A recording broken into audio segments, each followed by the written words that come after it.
Across the UK, online and on DAB. Talk Radio. We have ways of making you talk. Talk Radio. Good evening, sports fans. This is Iain Lee, and you're listening to the Talk Radio Sports Special.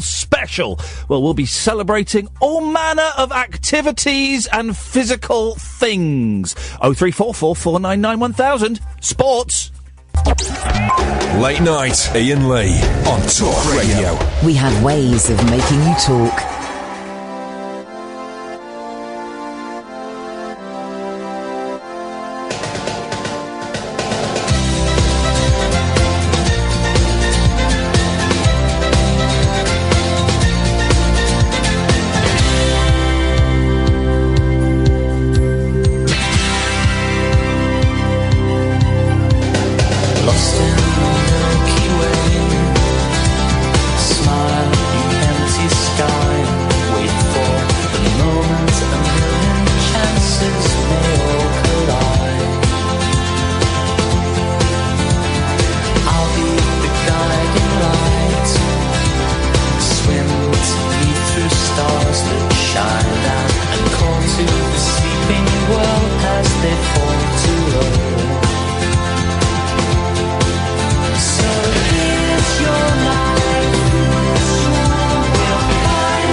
On Friday, and now it's Monday, and we're actually doing it. Good evening, my name is Iain Lee. You're listening to Talk Radio Sports Special, where we celebrate and appreciate and stand up and salute whilst doffing our caps at the same time, all things sporty. Now, regular listeners will know I'm not a particularly sporty person. I'm not particularly physical, and I don't really get sports. So, this evening, Catherine has played an absolute blinder and has lined up some world-class guests who, throughout the evening, are going to try and persuade me, and you, dear listener, because I know a lot of you are nerdy, weedy people like myself, that we all need a little bit of sport in our life, whether it's participating or it's spectating or it's buying tickets and going and sitting and watching or watching on the telly or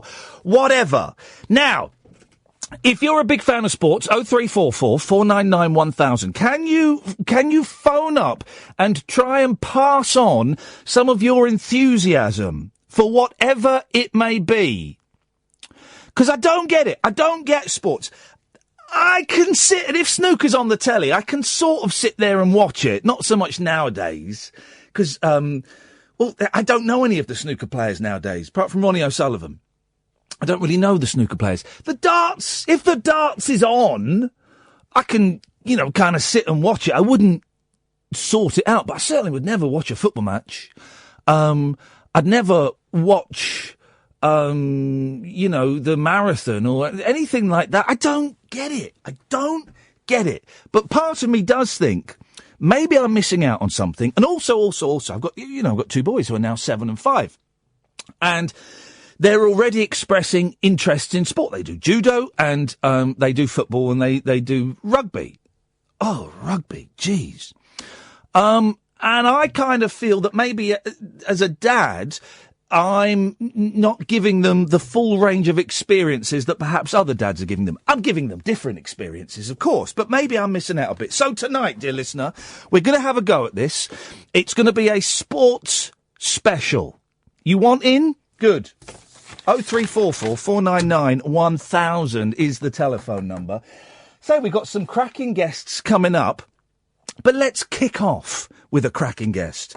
We were talking about him last week. Ladies and gentlemen, it's only Mr. Eric Hall. Good evening, Eric. How are you, Bubba? I'm doing very, very well. How are you doing, man? Yeah, long time no speak. You were quite poorly a little while ago, weren't you? You were well and good now? A few years ago it was. I was in a coma for about 8 weeks. But I'm back fighting fit and causing trouble as usual. Now listen, I'm going to talk to you about sport and football in a minute, because I know you've got a lot of association with that. But, I knew you had a musical past, right?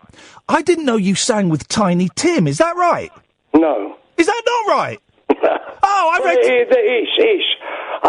Phil Wayman, a record producer, also wrote a lot of hits for the group Sweet and things. Yeah. He was making a record called, not with, about Tiny Tim. Right. It was, we all love Tiny Tim. He's such a funny fella. And he got a bunch of us, the plugger in those days, the best plugger in the business. Yeah. And he got a bunch of his plugging mates to go along to, do the backing vocals. None of us could really sing. No. So, but, the Wikipedia shtick, as you know, always get a bit... Wikipedia, up until very recently, had me down as a gay cowboy. So yes, I know, I've heard about that problem. It's the home of the made-up facts. It's that Annie Oakley's dress you wear. Something like that. Do tell me that you knew Mark Bolan, though. Yeah, I knew Mark when I was 13. I was with him the night he died. Unfortunately, I could have been killed with him. No, blimey. We was in a club called Morton's. Yeah. I spent the week with him because Gloria Jones, his lady, was away in New York. Yeah. That week, and Mark said, Eric, my dear, come and stay with me, because he hated to be on his own. Yeah. So I stayed with him, and we got the message about the EMI records then, had a promotion, and we got the message that she's coming back that night. So we went to Morton in Berkeley Square, which you probably know. Yep. And we sat there, she arrived with her brother, Richard Jones. We sat there and I said to Mark, kiddo, I'm going to go home. And, no, don't go home. But I grabbed out the back way. He had a few glasses of champagne. Yeah. I went out the back way, give Gloria a little kiss on her face. Say, Gloria, but I'm going to schmeiss. I'm going to go. I'll speak to you in the morning. Because I got in my car, drove to Loughton in Essex, got out my car, went to bed, got up in the morning, it's like, like a dream, put the radio on like you do. Or maybe you don't, but I do. Well, yeah, no, I do. And it says there's news, like 8 o'clock news or something, and da-da-dum and da-da-dum, and the pop star Mark Bolan was killed in a car crash last night. Well, I nearly crashed my car. That must have been devastating. I've been with him every night, literally, for that week. Yeah. In that, I was driving that Mini. The Mini that killed him, I was driving. I didn't drive that night. I drove my car back to Essex. But, same what a tragedy. I spent, a few days before Freddie Mercury died. Oh, blimey. I spent, holding his hand in Shepherd's Bush way. Yeah. And again, one of my claims to fame, I've been around a long time, was that they wrote a song, or Freddie wrote a song about me called Killer Queen. Is that about you? About me, probably, yes. I did not know that, Eric. No, well, you know it now. Flipping, heck. Very because you won't believe it now, people who see me, and if they see me on radio, they have got a hell of a good eyes. But he did fancy me a lot. He monster fancied me. He had no chance. No chance. And he told me that and everything. And he came to office one day with a new record, a single, and he said, Eric, play this. And I put it on, I was Killer Queen, no, but whatever it was. I thought, oh, God, it's got to be a monster here. Yeah. Monster, love it, Freddie, love it. No, monster, my dear, you're not listening. Put it on again, look, same shtick. I said, Freddie, I told you I love it. I love it. He said, no, you're not listening. And in those days, he said, it's about you, it's really about me. And I did. I used to keep Maurice Chandon in a cabinet in EMI, my fancy cabinet. And I used to have, I went for a little shtick when I had on my hair perms. And, you know, people used to say to me for a joke, it would look like Marie Antoinette. And that's the lyric. So what the bottom line was, that, not boring you, I'm sure you're... No, I'm loving this, Eric. You talk all night if you want, mate. Oh, no, I can do. I know. All week. He then, he said, I was wondering it's about me. He said, because I'm a queen, him talking, Freddie talking, I'm a queen, and I can't have you, and it's killing me. You're a killer queen. That is fantastic. Now, what is the... Now, you can tell me if this is a truth or myth. That you were somehow responsible for the Sex Pistols going on the Bill Grundy show, that infamous show where they effed and jeffed and it kind of made their name. Not somewhat responsible, but monster responsible. Go on, give us the monster story. A producer in those days, that Bill Grundy show was a man called Mike Housego on television, Houston Tower. And I had arranged that night for a Queen video, promotion video, to go on. So they used to do a pop spot, whatever that night was, Tuesday or whatever the day was. Yeah. And about 4:15, I had a phone call from Mike. Eric, we've got a problem. What's that? I can't use the video. So what do you mean you can't use it? It's not been MU cleared. I had to use those days Musicians Union clearance. Yeah. To phone the, without giving a 20-minute chat about that. But let's just say it couldn't be used for whatever reason. So he said, you got anything else for me? Because I was, one of those pluggers that, I was good at my job and people come to me for it. I said, no, not really. So he said to me, what about the Sex Pistols I'm reading about? Well, they're okay, but I don't know if they're right for, your show. And he said, no, I want them. I want to go fill that spot. We're going there in a couple of hours' time. At 6 o'clock it was. So I said, okay, leave it till I get back to you. I phoned Malcolm McLaren, who wasn't there. His secretary said, no, it's in Hammersmith. They're rehearsing the boys, the Pistols, for a tour. So I phoned him up. I had to get a phone number, because in those days, it was before the, mobile shtick. Yeah. I phoned him, got through to the rehearsal room in Hammersmith, a pub, and they got me, I said, Malcolm, listen, I've got a TV for the boys tonight. Oh, great. No, it must have been a Wednesday. I'll tell you why, because he used to record Top of the Pops on a Wednesday, which went out on the Thursday. Yeah. So it was a Wednesday. I said, he said, oh, great, what Top of the Pops? I said, no. Supersonic? I said, no. Tiswas? I said, no. Saturday Scene? I said, no. What is it? I said, the Today Show. They said, I'm not doing that. No, I'm not doing that. I said, we've got to do it. Now I don't want to let Mike House go down, obviously. It's been, quite a good name of the promotion. Well, very good name. That's a yellow card, Eric. Yellow card you got there. Listen, I must apologise. Don't you worry. He said, I think Bubbler would be a monster plug. They got to do it. I'm telling you, it's a monster plug. It'd be the great singular, all ball S, which I just said. Yes, well done. Just to talk him into it. He said, one condition we do it. Okay, you've convinced me. Like you do with all your other artists at your record company, I want a limousine to pick him up, so they take him there and then bring him back. I think, what are you talking about? Limousine. I don't mind, you want it, you got it. You come in a cab, you're in Hammersmith, go to Westway, you'll be there in 10 minutes. No, I want a limousine. That's the deal. And also, I want smoked salmon sandwiches and drinks and everything, like you do with your staff. Yeah, of course. So, of course, I said, yes, I wanted to plug. And I did that. And they did the show. Now, if I don't convince Malcolm to do it, with one or two little lies, then they wouldn't have done it. That's correct. And that made them. And it was, it's one of the groundbreaking TV moments. Iain, what I'm saying, interrupt you as usual. Go on. What I'm saying is that, I said it'd be a month, and it was. Because the next following morning, they were on the front, not back page, not middle page, nearly every front page of every national newspaper. Here, and a lot of papers that are in Europe, abroad too. So, there was a super, and then, quite rightly so, because Bill Grundy did goad them. He goad them, that idiot.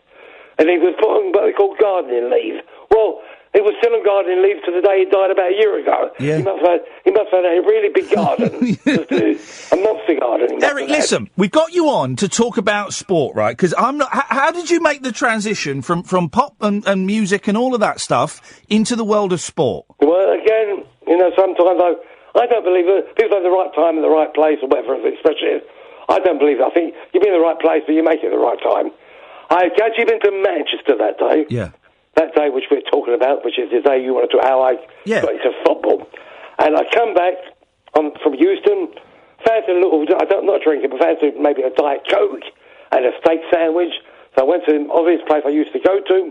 Probably you go there even now. Malton's in Berkeley Square. So I walk into Malton in Berkeley Square, and there's, quite busy, the bar, not the restaurant upstairs, the ground floor bit.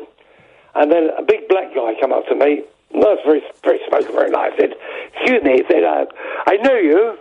I said, "Well, I don't know, maybe, I don't know." No, I know you. I can't think where I know you from. Where could it be? I said, "Well, look, you know me. You're not going to be asking me where it could be because you know me and I don't know you." Suddenly a little stout fella come over, a little guy, said, like, "Garth, leave him alone. You drive this man mad," talking about me. And it was the guy who said that was a guy called Steve Perryman. Right. Now, I've heard of him. I've heard of him, yes. And the Garth guy was the guy called Garth Crooks. Yep, know him. Got it. And the other little guy, I didn't mention, but I'll mention now, with him was Chris Hughton, Spurs player. Right, okay. So we got there and I said, "It's all right." I said, "No, it's not bothering me, it's all right." And it worked out, he kind of knew me. I used to go to a club, and you're maybe too young to know this club, I used to go to a club called Monkberry's in German Street. Yeah. And he'd see me down there, like a monster name dropper. He'd see me at this club many times, was sitting with Elton John, with Freddie Mercury, rest his soul, with this one. So, not really knew me, but he'd seen a lot of faces, and I was amongst those faces, having champagne or whatever, in Monkberry in German Street. So we worked it out. So I got chatting. And they must have liked the way I chatted, or Steve Perryman did. And he said, "You ever thought about being an agent in football?" I said, No, I'm an agent. I made a silly joke. I'm going to make it again. Nobody laughed then. It won't laugh now. But no, I could never be an agent in football. Why is that? I said, "Well, you do free kicks." He said, "What's that got to do with it?" I said, "Well, you should charge for them." Ladies and gentlemen, Eric Hall is here all week. Yeah, well done. So that was that. We got chatting. Yeah. And I said, "All right." He not convinced me. He said, "Yeah, let's do it." I just got him home then. But, I left EMR, all the big companies. I've worked for a lady called Nicola Martin, who was a record producer and manager who managed Buckfizz. Yeah. They just done Eurovision with Making Your Mind Up. But that was, all very hot for me. So we got chatting, and I said, "Okay, I'll give it a try and see what happens." And we shook hands, no contract. And I'm still Stevie Perryman's man now. Isn't that funny? So, it's many years later. Isn't that funny? I got into football by meeting Steve Perryman in Malton's restaurant. Were you a fan of football, Eric? Was it, No, I hate it. Oh, really? No, you're supposed to try and convince me that football's the way forward. No, Bubbler, I hate it. I don't understand. Don't hate it. I don't understand it, Bubbler. Yeah. I'd rather sit at home and watch, a movie than watch football. How did that work then? If you're representing all these footballers... And the fun is, no, because going just back maybe slightly on this story a few months back, or a year back, I was a record plugger. I was the best plugger in the business. Yeah. Ask anybody who knows me. Monster. So I treated football, and I turned it round, that's a fact. I made footballers like pop stars. I plugged them, promoted them. I remember the first time I found out a man called Paul Ciani about Steve Perryman. Paul Ciani was at the BBC and was producing a show called two shows. One was Basil Brush and one was Crackerjack. Crackerjack! Crackerjack. I'm old enough to remember that. Of course you are, Paul. And I got Steve Perryman, and I remember phoning Steve up saying, "Steve, we've got TV to do next week, whatever it was." What's that? I said, "Crackerjack." The Crackerjack? I look like World of Sport or Grandstand. I didn't know. So I started pushing, and shows like Punchlines and all those shows, and I started, So I started, getting fashion spreads. The only, I think, sports person before I got involved with the business was, I think, the old cricket black called Len Hutton, who done a Brooklyn advert, and I think also Splash It All Over, Henry Cooper and... Keegan, wasn't it? Keegan did that. Keegan, Splash It All Over. But I made it more popular by, throwing up magazines and getting them fashion spreads in magazines, and the footballers have never, ever done before. So I treated football players like showbiz.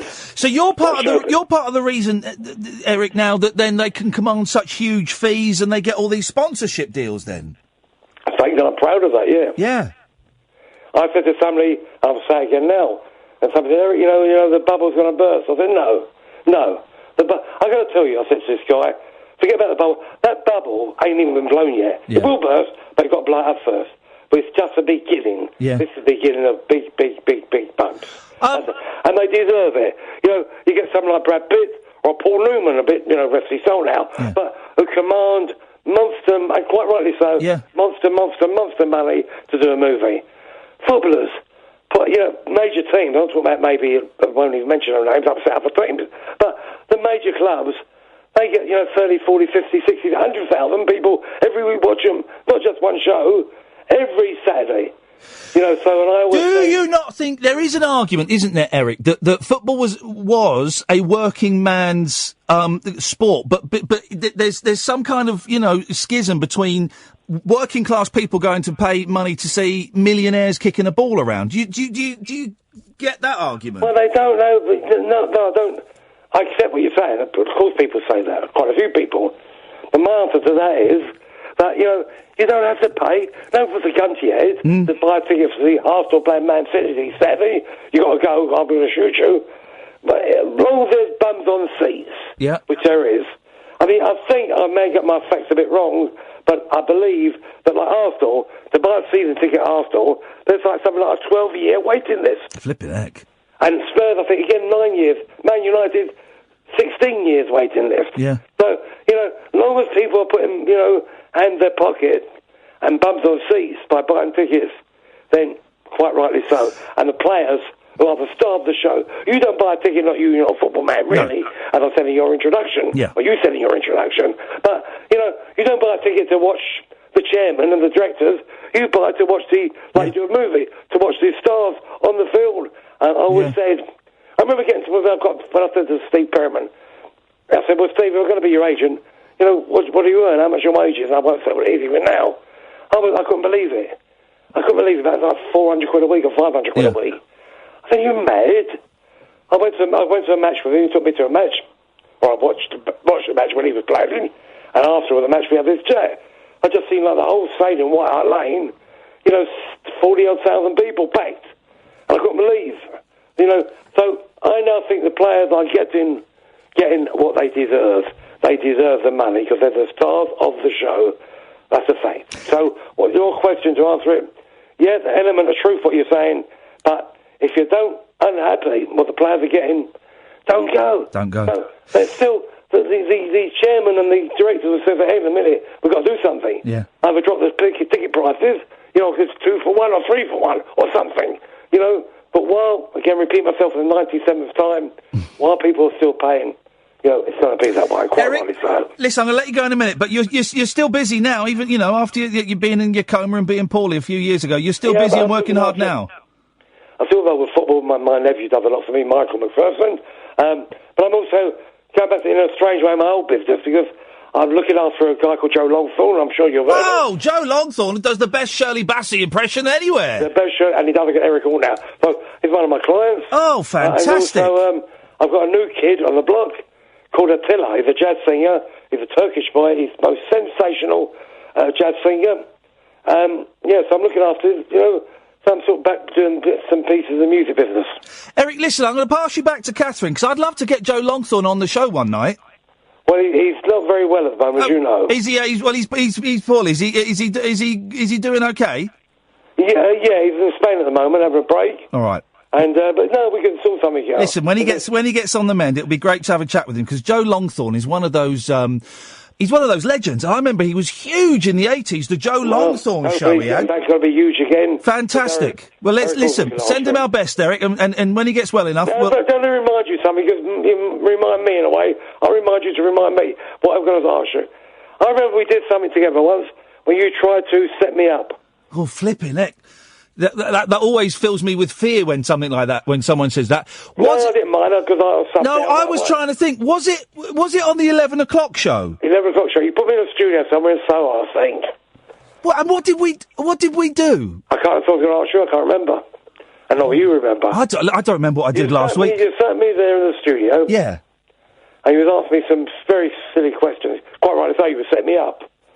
And I remember the guy was with me, was working at the time.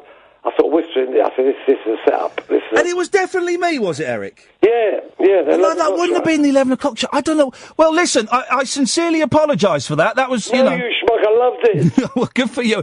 I'm an egomaniac bubbler. I'll have to have a think about what that is. I was a bit mean about 15 years ago when I was on the TV. A lot has changed. Well, you're very kind. I know you do the occasional thing with Sky and whatever. Yeah. But you are too talented talk radio's sensational for you. But you've got to get back on TV. Bless you, Eric. Yourself. Well, listen, you're a good man and you're a good sport, and I If you appreciate ever need an agent, phone me up. Don't, because Nick will be listening. He'll be saying, "Don't you dare!" Eric, lovely to talk to you, mate. Take care. See you soon. Thank you very much. Cheers. There we go. It always fills me with dread. We'll get Joe Longthorne on. When Joe improves a bit, we'll get Joe Longthorne on. It always fills me with dread when someone says, "Well, we worked together a few years ago, and you stitched me up." What was that? It would have been a pilot show. Eric Hall, because I knew we'd done something. I thought he'd been a guest on the 11 o'clock show, but if he'd been a guest in the studio, no, it wasn't the puppet thing. It wasn't when we got we got a dog to interview people. I don't know. Dear listener, welcome to the Talk Radio Sports Special. We're discussing sports. You want a piece of the action? You can have a piece of the action. I'm not a sports fan. I'm hoping by 1 o'clock, the end of the show, that I will be convinced that actually there is a sport out there for me. We're going to speak to Gail Emms in a bit. It's exciting, isn't it? 0344 499 1000. Late nights with Iain Lee on Talk Radio. Uncut after-hours conversation for the up-all-night generation. Late night Iain Lee on Talk Radio. We have ways of making you talk. I'm being reminded by Peter that possibly we interviewed Eric Hall on the 11 o'clock show and it was like a talking computer. So he would have been talking to a computer and I was sat up in a room and interviewing him and being rude. That's probably what it was. Remember, I did Uri Geller with the ventriloquist dummy and Keith Harrison Orville with a dog. They sat in the studio with a dog and I had to be the voice of a dog. Good evening, dear listener. This is the Talk Radio Sports Special. I don't know anything about sports. I don't particularly like sports, and I'm worried that I'm missing out on a huge the part of, it's a big part of a lot of people's lives, and I'm maybe at the age of 43, maybe I've missed out on something.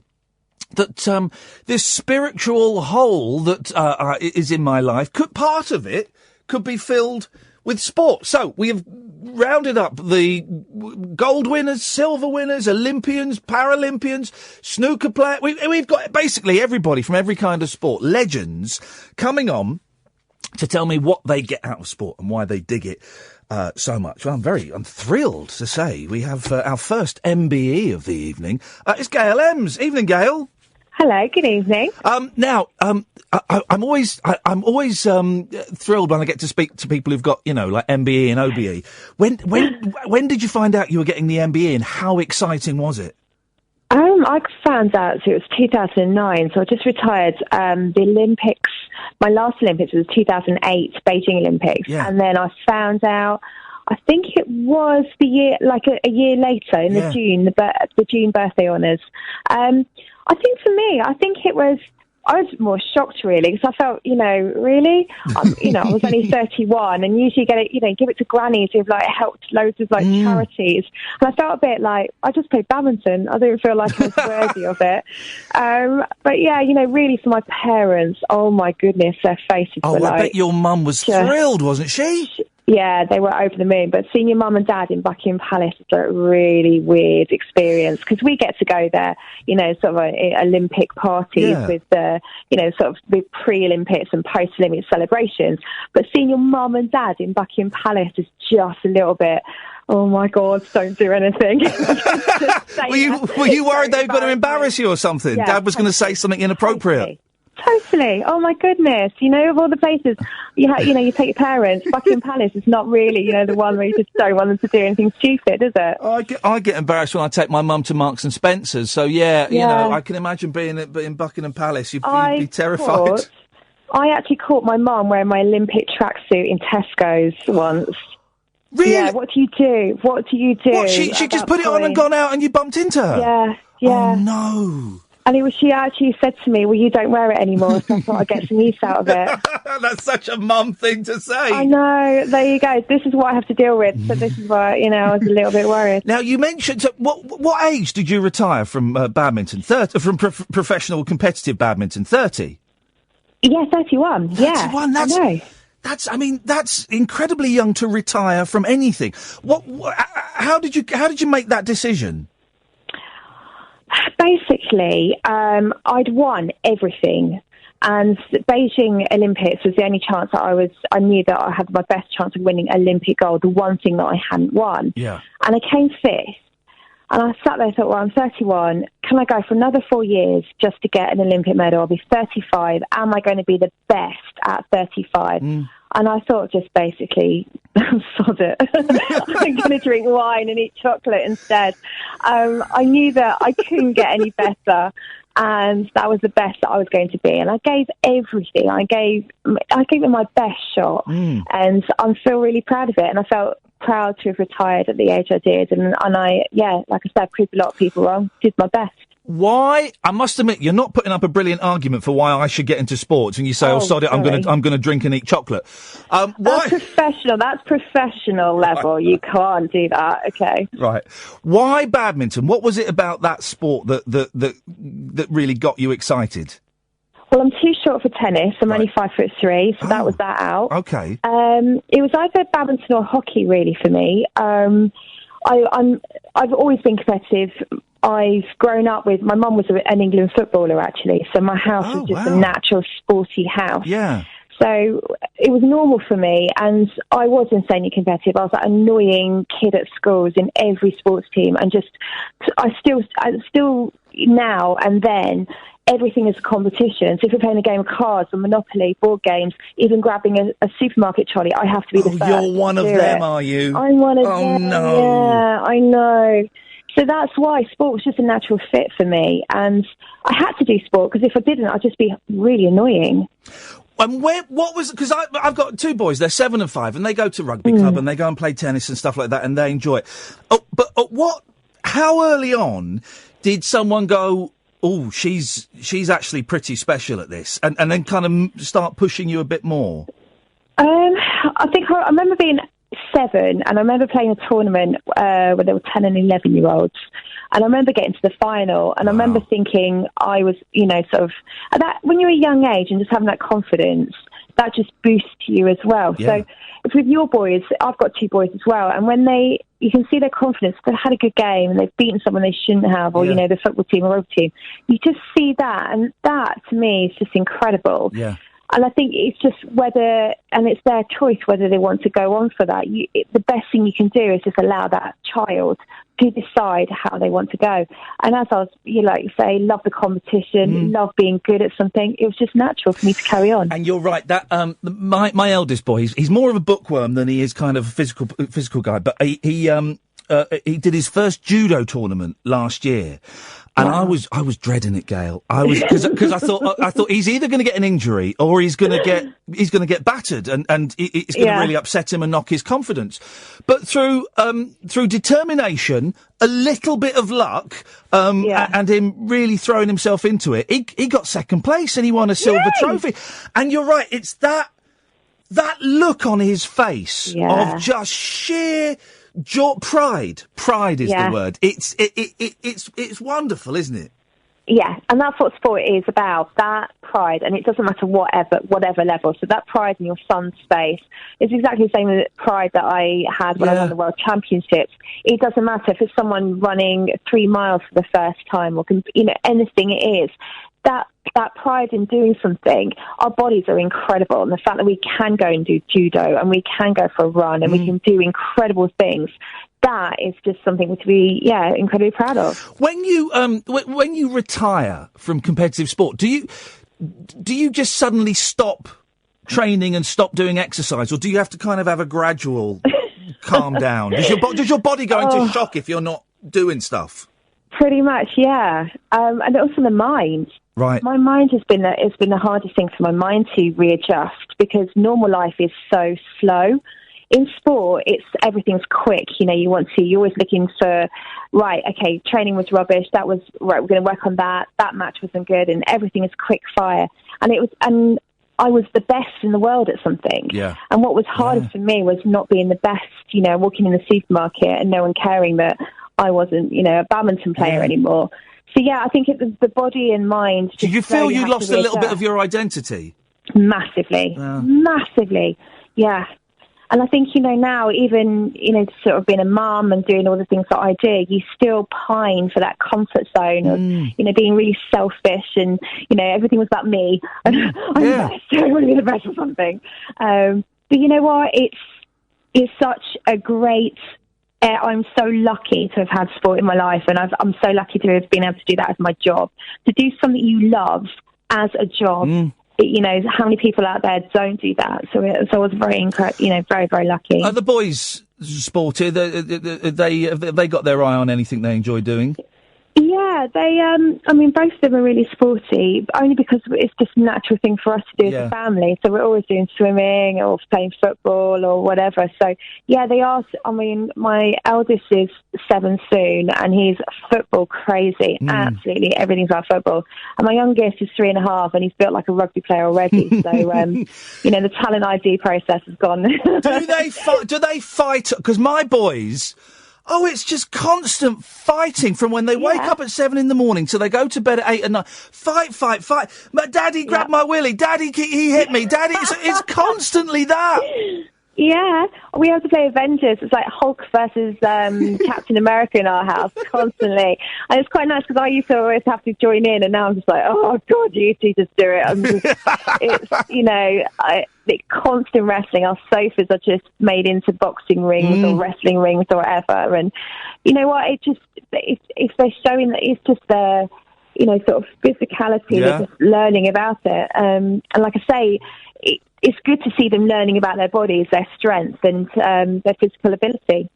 You're still working very, very hard, obviously. Was there, when you were retired, was there a plan in place, or did things kind of happen, the motivational speaking, the TV appearances? What was the plan? There was no plan, actually. I really would naively and probably arrogantly thought that I'd just get flooded with offers. Yeah. When you're in that bubble, like I say, you are the best at something. I really thought once I retired, people would be queuing up to offer me work. And then it was like, oh, again, this is not how normal world works. Is the phone working, guys? Can we check the phone? Hello, why does no one want me? So then it naturally fell into what, sort of what skill set do I have? What do I enjoy doing? And the best things for me have been going into schools and showing kids the Olympic medal. Yeah. I get to jump up and down with primary school kids and, Brilliant. Tell them about being the best they can be and stuff like that. And it really makes you reflect on the people that helped you, the people who inspired you, the people who encouraged you. And I think that is, if I can give back in any way, I tell wonderful stories about my mum and embarrass her massively because they've all got an embarrassing mum. Oh, yeah, and of I course. think kids can relate to that, and hopefully I've inspired a few kids on my talk. What a thrill, though, to be in a primary school and have an actual proper Olympian coming in and showing the medal and telling them how it was done and and saying that they can do it as well, because they can do it. They can. I can, and I don't always talk about it. So I try not every kid is sporty, and I understand that. So I try and say it doesn't matter what it is. If it's sport, if it's music, books, it's finding whatever, your thing. It's exactly, find your thing and just go for it, and be very proud when you do go for it. Even like I've worked with anger management kids as well in secondary schools, and they give it all their whatever, and all this attitude. But when they see the medal, you see a little bit of them kind of, the guard comes down, and you see that they look at you differently, and they sort of like go, respect, miss, respect. Like, so thanks. Cheers for that. But it is, I kind of like that, the fact that you can just sort of, sport can bring down barriers, really. Gail, it's so nice to talk to you. I'm finding this all quite. Have I helped? Well, yeah. Oh. See, badminton, I could, because my mother-in-law plays badminton, and she's got, I think she's 67, 68. Every Wednesday she goes and plays badminton. And I must admit, in the past, I might have made jokes about badminton being a poor man's tennis. Yeah, But it is quite an intense physical game, isn't it? It's just a different physicality to tennis. It is different. It's the fastest racket sport, so I can hit a shuttle harder than Andy Murray can serve. Yes, in your face, Murray. Yeah. The guys are smashing it over 240 miles an hour now. So, yeah, so that's the speed of what it can do. But if you fancy gaming, I'm happy to, we can do that. And then you can take on your mother-in-law and have a chance. Oh, Gail, right, that's a definite booking. Yes, I'm going to come and play badminton with you. That's definitely happening. Right. We'll do it. Really nice to talk to you. Thank you so much, Gail. No problem. Speak to you soon. Gail Emms MBE and me are going to have a nice game of badminton at some point, dear listener. I think a little bit of progress may have been made in my antipathy towards sports. Wasn't she delightful? 0344 499 1000 is the telephone number. Late Nights with Iain Lee, Talk Radio. Late Night, Iain Lee on Talk Radio. We have ways of making you talk. We've got more guests coming up. We've got guests aplenty. John Virgo's coming up later on. We spoke to John before the show. He's 70 years old. When did that happen? I mean, I don't know why I'm surprised, but when did that happen? John Virgo coming up later on to try and convince me that snooker is the way forward. He's very, very funny. He's also got an app out, right? And I said, John, do you know what an app is? He said, Iain, you've got me. I haven't got a clue.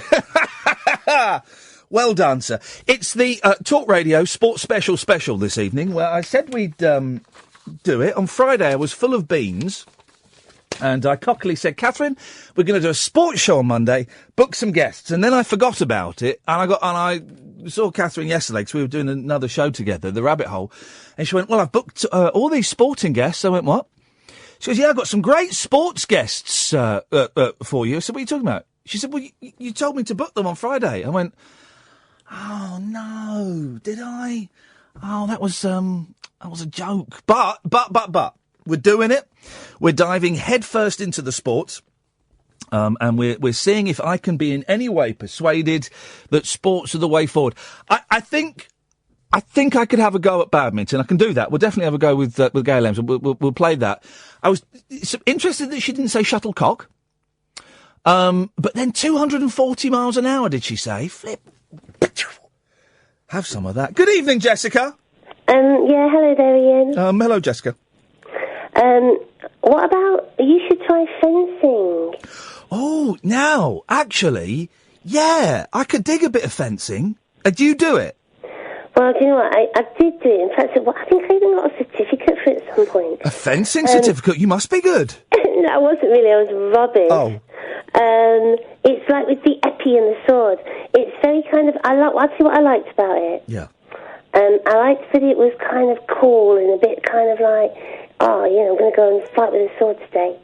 But then also it was really hard. God, it's like the poetry reading of the sports world, isn't it? It kind of implies that there's a deep thinker behind that mask. Yeah, because obviously it's all about being very elegant and very kind of, contained and in control. You're describing me, yeah. Yeah, exactly. Yeah. Me too. And actually, it absolutely kills your legs. Oh my God. Well, because isn't it a bit like ballet in that there are really specific stances you have to stand in? That's the thing. It's like getting to certain positions and holding those positions, and then sort of trying not to get stabbed. What's that? And it is because it's all electronic now, isn't it? When you hit someone, it registers. Oh, I don't know. This was like probably about 10, 15 years ago. Maybe that hadn't been. And also, when I've seen fencing on telly or in films, sometimes they're tied to a bit of string. Do you know what I mean? There's like a bit of string, and they get pulled back. Have I just dreamt that? That might be health and safety. Health and safety in fencing. I tell you, that's something that I did try very, very briefly for a job I was doing, which is kind of similar. Can I just say one more thing about the fencing? Yeah, sure. Why not? Only that if you try it, Yes. that's probably a good one for you, you know, because you do get like lots of upper body strength. Yes. It's quite quick and entertaining. Yes. It's like you're having a fight with someone, but you're not. Yeah. You've got to concentrate, and you'll have to, otherwise you can get kind of like injured. Well, you don't get injured though because you're wearing that mask and the Are you outfit. kidding me? There was a guy on our course. What it was, is I was at drama school, and part of it was this like stage fighting. Yeah, I don't know. That's what it was. Yeah. And we all hated it. It was on a Friday afternoon at this place called Winchester House, Yeah. which was like a kind of very old-fashioned house Yeah. with a ballroom. We'd all have to like get eppied up and everything, and all you just wanted to do on that Friday afternoon was go home. Yeah. And the guy that taught us, he did all the kind of choreography of the fighting for like the movies, like stuff like Willow and God knows what. Maybe even Lord of the Rings. I can't remember. Well, now you're just making stuff up. No, I'm not, honestly. But I've tried. I might be making the Lord of the Rings. I tried kendo one afternoon, which is kind of like a rougher because you got the same outfit. And you've got this big stick, and again, it's kind of like dance moves, but when they whack me over the head, and with that big helmet on, you don't really feel you feel a whack, but it doesn't hurt. It's quite exhilarating being whacked over the head by a big wooden stick. Wow. On that I mean, maybe now and then, just for a change. Yes. But I'll tell you something. I'll tell you where it goes to a different level. That samurai sword business. Blimey. That what? The samurai. But they don't fight with the samurai sword, do they? Not. No. Do you know what? I've been to Japan a couple of times. I know you've been to Japan. Yeah. I've probably been to Japan about 3 times. But one time, I was going to this conference, and as part of the thing, there was this show that we went to, and it was this guy with this samurai sword. And I mean, obviously, it was like, it was a show, but, oh my God, it was just, it was incredible. And I mean, that is like, you won't want to be on the wrong end of that at any point about anything. Choppy, Jessica, thank you. But speaking of Japan, you've just reminded me, Toru Iwatani died today. Who's Toru Iwatani? He invented Pac-Man, guys. The inventor of Pac-Man, Toru Iwatani. I've met him. I've introduced him. Do you know how much he made from Pac-Man? Naffle. Didn't make nothing because it was owned by Namco. He worked for Namco. Everything he made for Namco, they owned. So he invented, he invented Puckman. It was called Puckman. Then they changed it to Puckman. And he just got a salary. He might have got a bonus. But I interviewed him about 2000, I think. And you got the impression that they just wheeled him out for interviews. And he came out with the interpreter. And we stood, I seem to remember standing by a giant inflatable Puckman. And that's actually, if you're Japanese, that's exactly how Japanese people say Puckman. A Puckman. And he told this story that I think is made up, right? About how he was at a pizza place thinking of a new game, and he looked down and a slice of pizza had been taken out, and he saw his new character, Puckman. I don't believe that at all. I remember he's been a very nervous man, quite sweaty. And we joked that he was being kept prisoner by Namco, and he was not allowed to leave for fear of telling the truth that he didn't make it by having a piece of pizza. And I asked him, why do you think Puckman was so successful? And he said, well, via translator, so he could have been saying anything. He could have been saying, please help me. They've got me locked in a room. I just want to go. Get me out of here. But he said that the Pac-Man success was down to the fact that it was the first video game that, bearing in mind there hadn't been that many video games, it was the first video game that women and girls liked. Because before it had been like Space Invaders and Asteroids and Pong, and they were kind of perceived as blokey. And he said it was the first game that women and girls felt comfortable playing. He said, because I designed it with that in mind, because the two things that women like are shopping and eating. And in that game, you go around and you eat, and it's kind of like shopping because you're gathering all these things up, and and it's primarily eating. So it was designed with women in mind. But isn't it funny? When was Pac-Man? 82, I'm going to say 82. Someone check, and I bet I'm right. And my boys have discovered Pac-Man recently, and they scream, they squeal with delight. And Catherine was telling me last week she showed it to her girls. They played it, 80, okay. Her girls played it for the first time, and I went, oh, did they scream? And she went, yes, they did! And it's just because it's so frantic and frenetic and fast, and a game that is 37 years old. Oh, my goodness! The fact that a game's 37 years old, how many buttons has Pac-Man got? None. Just a joystick. You just waggle a joystick. That's it. The fact that game can terrify and excite 5, 6, 7-year-olds 37 years after it was invented. And they've played games on the Xbox. They know what Xbox games look like. The fact that Pac-Man can still get them shows what an absolute legend Toru Iwatani was. And, sir, I am saluting you. This is Iain Lee. This is Late Nights on Talk Radio. This is the Sports Special. Talk Radio. I've got Gail Emms trolling me on Twitter now. Flipping heck. These sport is like being back at school. More sports guests after the news. Late Night, Iain Lee on Talk Radio. We have ways of making you talk.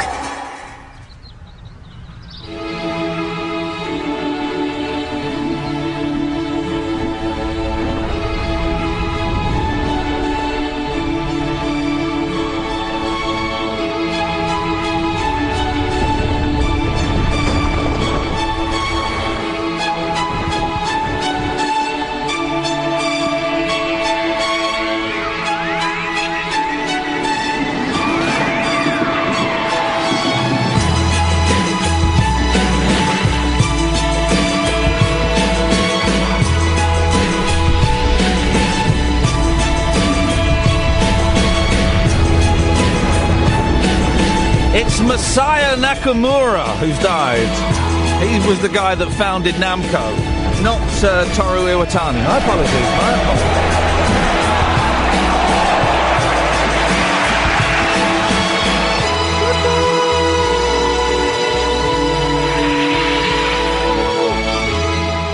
So, regular listeners will know. Good evening, dear listener. This is Iain Lee. This is the Talk Radio Sports Special. Regular listeners will know I have absolutely no interest in sport whatsoever. I just don't get it. Never got it. Never's not quite true. As I say, I used to be a sprinter when I was younger. But kind of about the age of 15 when I started running for the county, I realised I was never going to be as good as a lot of the other guys I was running against. And, oh, look, there's beer and girls. And that was kind of it. And I struggle with sports. I really do struggle with sports.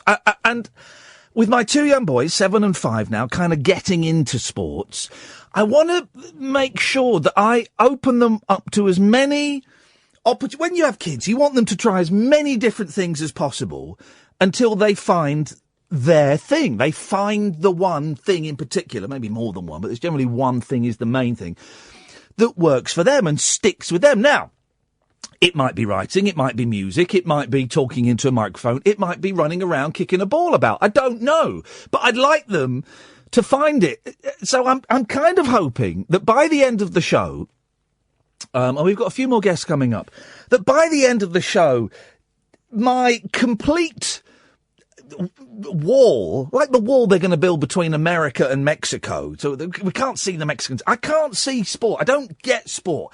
And I'm hoping a bit of that wall will be demolished. If it's not demolished, maybe a tunnel will be built or we'll buy a ladder. Getting confused with that metaphor, so I'm going to back away from it. 0344 499 1000 is the telephone number. Now, the sport that I have the biggest problem with is football. And I know it's the most popular, and we work right next door to talkSPORT, and we've got Andy Goldstein and Jason Cundy and all these kind of, people that are very up on their football there. And we listen to football matches every night, and it's never spoken to me. So I'm hoping that maybe my next guest can just start football speaking to me. I'm really thrilled. We've got Guillem Balague on the line. Evening, Guillem. Good evening, Ian. Love the show. Oh well, thank you very much indeed. Right, and I'm really trying to be honest, Guillem. I know we've got a really exciting documentary we're going to talk about, and we'll get there in the end. I promise. But tell me, what is it about football that excites you, and when did you first kind of think, oh, this is good? Football it's a passion since I was young. Something you play, and then if you get the opportunity to meet the people that played as well, you get to see a different side of it. If you actually get to go a little bit further and dedicate a year or two of your life about some of the people you admire and get to write a book on them, that also brings you a different line to what football is about. If you have the opportunity to run a football club, as a modest one that I'm running at the moment, it also brings you a different light to football. And you know what? Football is people. Football is just another way for people to talk to each other, to share time, to get excited about it, to forget, certainly, to forget about, everything else that's happening in your life. But it's a way of sharing. For me, football is not about the goals or who is first or who scored or who's got the best stats. Football, for a long while, is my way to, in a way, to live life. I struggle to see. And you've explained it beautifully, and it's clicked a little thing in the back of my head when I watch. When I see football on the telly, I do see a 20. Is it 11 people in a team? It is, isn't it? I do see 22 millionaires running around, and that instantly, for some reason, Guillem, and I don't know why, that instantly gets my back up a little bit. Do you know what I mean? Well, at last game I saw, which was Biggleswade United, Colney Heath, not one millionaire. Well, I suppose. In fact, none of them get paid. Perhaps a little bit of expenses, petrol car and stuff like that. And they train 3 times a week. Yeah. They love what they do. And I think you have to come to see Biggleswade United. You will see a different side of the game that you've got in your head. Maybe the football is. Maybe that's the thing. Maybe I'm looking at the Manchester Uniteds and the Arsenals and the Chelseas when perhaps I should be looking.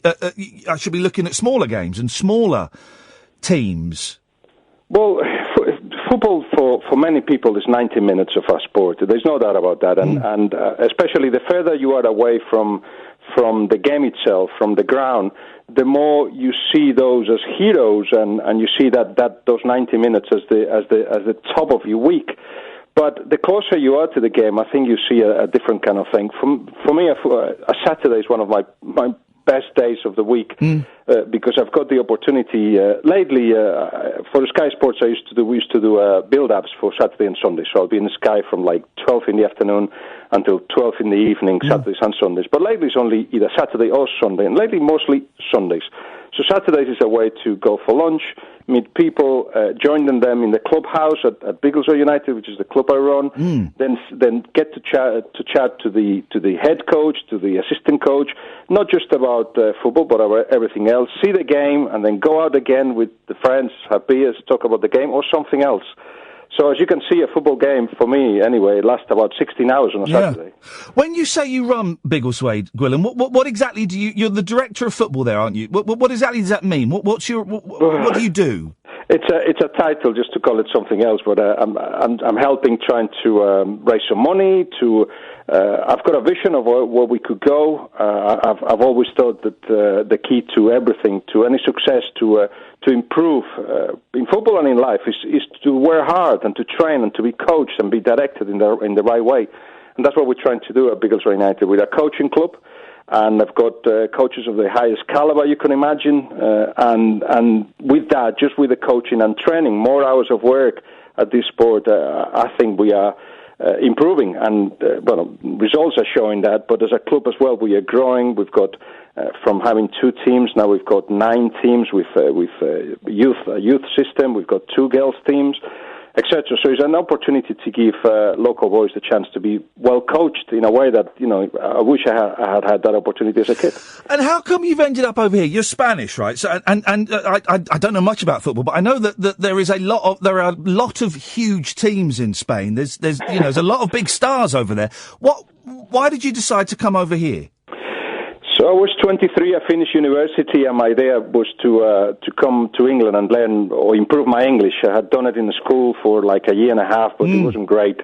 And I remember being driven from the airport, Liverpool Airport. I'd lived in Liverpool for 10 years. From Liverpool Airport to the home where I was going to stay in a room by Archie and Alistair, two friends of mine, and I didn't understand a word they said on the way there and for the following 2 months. But I came in with the idea of learning English, of trying to develop my career if possible, but, I ended up distributing bread and working in a pub and doing whatever was possible. And I heard it from other people. If you say, I'm going to England for 3 months. If you say 3 months, I'm going somewhere for 3 months, it seems to be magic words because I've been here for 25 years, not the only person to have said 3 months and there have been 20-odd years. But, I love it. I feel almost as British as I feel Spanish. And you say you work for Sky. You've also written loads of books about football as well, haven't you? How did they come about? Well, we all thought that we have a book in ourselves, so somebody gives you the opportunity, and it was all down to being on Sky Sports for a few years. Iain, the publisher, said we should write something, and we couldn't find the theme. And one day they rang me. I think it was 25th of May, 2005. I think it was 2005. 7:00 in the morning. That was about 6 hours after Liverpool have won the Champions League final against AC Milan in Istanbul. And I hadn't gone to bed yet because I was in Istanbul celebrating as a Liverpool fan that I am. And they said, we've been talking about finding a theme. This could be the book. And I wrote this one, A Season on the Brink. And then that's it. I thought for me and books, I've just continued working on talkSPORT for a while with Adrian Durham and Gabriel Marcotti, two geniuses at what they do. And then another opportunity rose when Iain said, "How about if we write about Pep Guardiola?" Well, let's do that. Pep helped me. Then it was, if you write about Pep Guardiola, you have to write about Lionel Messi, who is a mystery of a human being. Now, what do you mean? All right, now listen. Now you've got. What do you mean he's a mystery of a human being? That sounds very intriguing. Well, you've got a guy that has got everything against him. That all the odds stuck against him. He's short. He's from Argentina. He's from what Argentinians call middle class, but really working class family. He's got a hormone deficiency problem. He's not wanted in some of the big clubs in Argentina, and he goes for a trial at the other side of the world in Barcelona, hoping that he realizes his dream of being a footballer, being a footballer. Well, he's gone from that to what we see, somebody who has taken the level to a completely different level in a consistency that we've never seen before, and an efficiency and with titles as well to go with it, that suggests to me anyway that it's never ever been, no human being has been this good at this sport before. There are some footballers who are described as artists, that their performance on the pitch and with the football is so skillful that it goes beyond sport and becomes art. Would you agree with that? Art for me is what you see in what is done in front of you, be it sculpture or painting or movies or music. So if you watch Messi dribbling 5 players in a square meter, and it does something for you, that's art. If it doesn't do anything for you, then, look for art somewhere else. But yes, Messi can do that. Cristiano Ronaldo, when 3, 4, 5 years ago, when he used to run at defenders and shoot from outside the box and score, that was art as well. George Best used to do that as well. Steven Gerrard. There's so many. So yeah, it's possible. But it all depends on what you perceive and on what you see and what is done in front of your eyes. You say Liverpool's the team you support, obviously, as well as Biggleswade. Why did you pick Liverpool? Was it because that's where you stayed for 10 years, or is that the reason you went to Liverpool, because you supported them already? No, well, in Spain, at a time when not all the games were televised, Liverpool were always in the television because they were always in the European Cup. So we kind of identify with them a little bit. But I'm an Espanyol fan back in Spain, so we never win anything. So I landed in Liverpool, and I thought, well, Liverpool is the team that wins everything. This is 1991. They stopped winning from that moment on, but never mind. Well, there you go. But that was the choice. I thought, all right, well, I've spent half of my life, or 20-odd years of my life, not winning anything. I'm going to start winning, and that was Liverpool. And once you choose a team, that's it. You stuck with it, of course. You can't change. Is honestly, I'm a complete football novice. Once you've chosen your team, you can't go, oh, hang on, that team over there's doing a little bit better. I'm going to support those guys. You're stuck. No, it's just feel frowned betrayal upon to yourself. No, a decision has been made. But to be honest, I love Espanyol. I love Liverpool, and I've been with them as often as I could. I was in Istanbul. I was in the cup finals of Espanyol. We're kind of living a golden age in the last 15 years or so. But because United has become my passion, my life, and my absolutely everything. Yeah. So they are beyond anything else I've ever done in my life. I've only ever been to one professional football match, and it was Luton Town versus Millwall. And what did you think? I was terrified, Guillem. There was apparently those two teams have history. I don't know if but I was told they have history. And I kind of enjoyed it, but there was a real tension, between the two supporting factions. There was a lot of nastiness and a little bit of racism going on between each other. And I was terrified, if I'm completely honest. Was that a bad choice to start with? Perhaps it was, yes. Perhaps it was. You shouldn't have gone to a derby to start with. You should have gone to a more, I don't know. They're all passionate fans, of course. Passionate, yes. When there is history as well. Perhaps it's not the most enjoyable of experiences. What's this show you've made for talkSPORT? What's it about and when's it on? Well, we are talking football, but we're not talking football. It's Eddie Howe. Eddie Howe being an English coach, and that's how we call the show, Eddie Howe, an English coach. This is somebody who does things differently, and you can see and feel his passion because I followed him for 2 days. You don't know football, but it's not normal that you're allowed to talk to to a head coach like that the day before a game.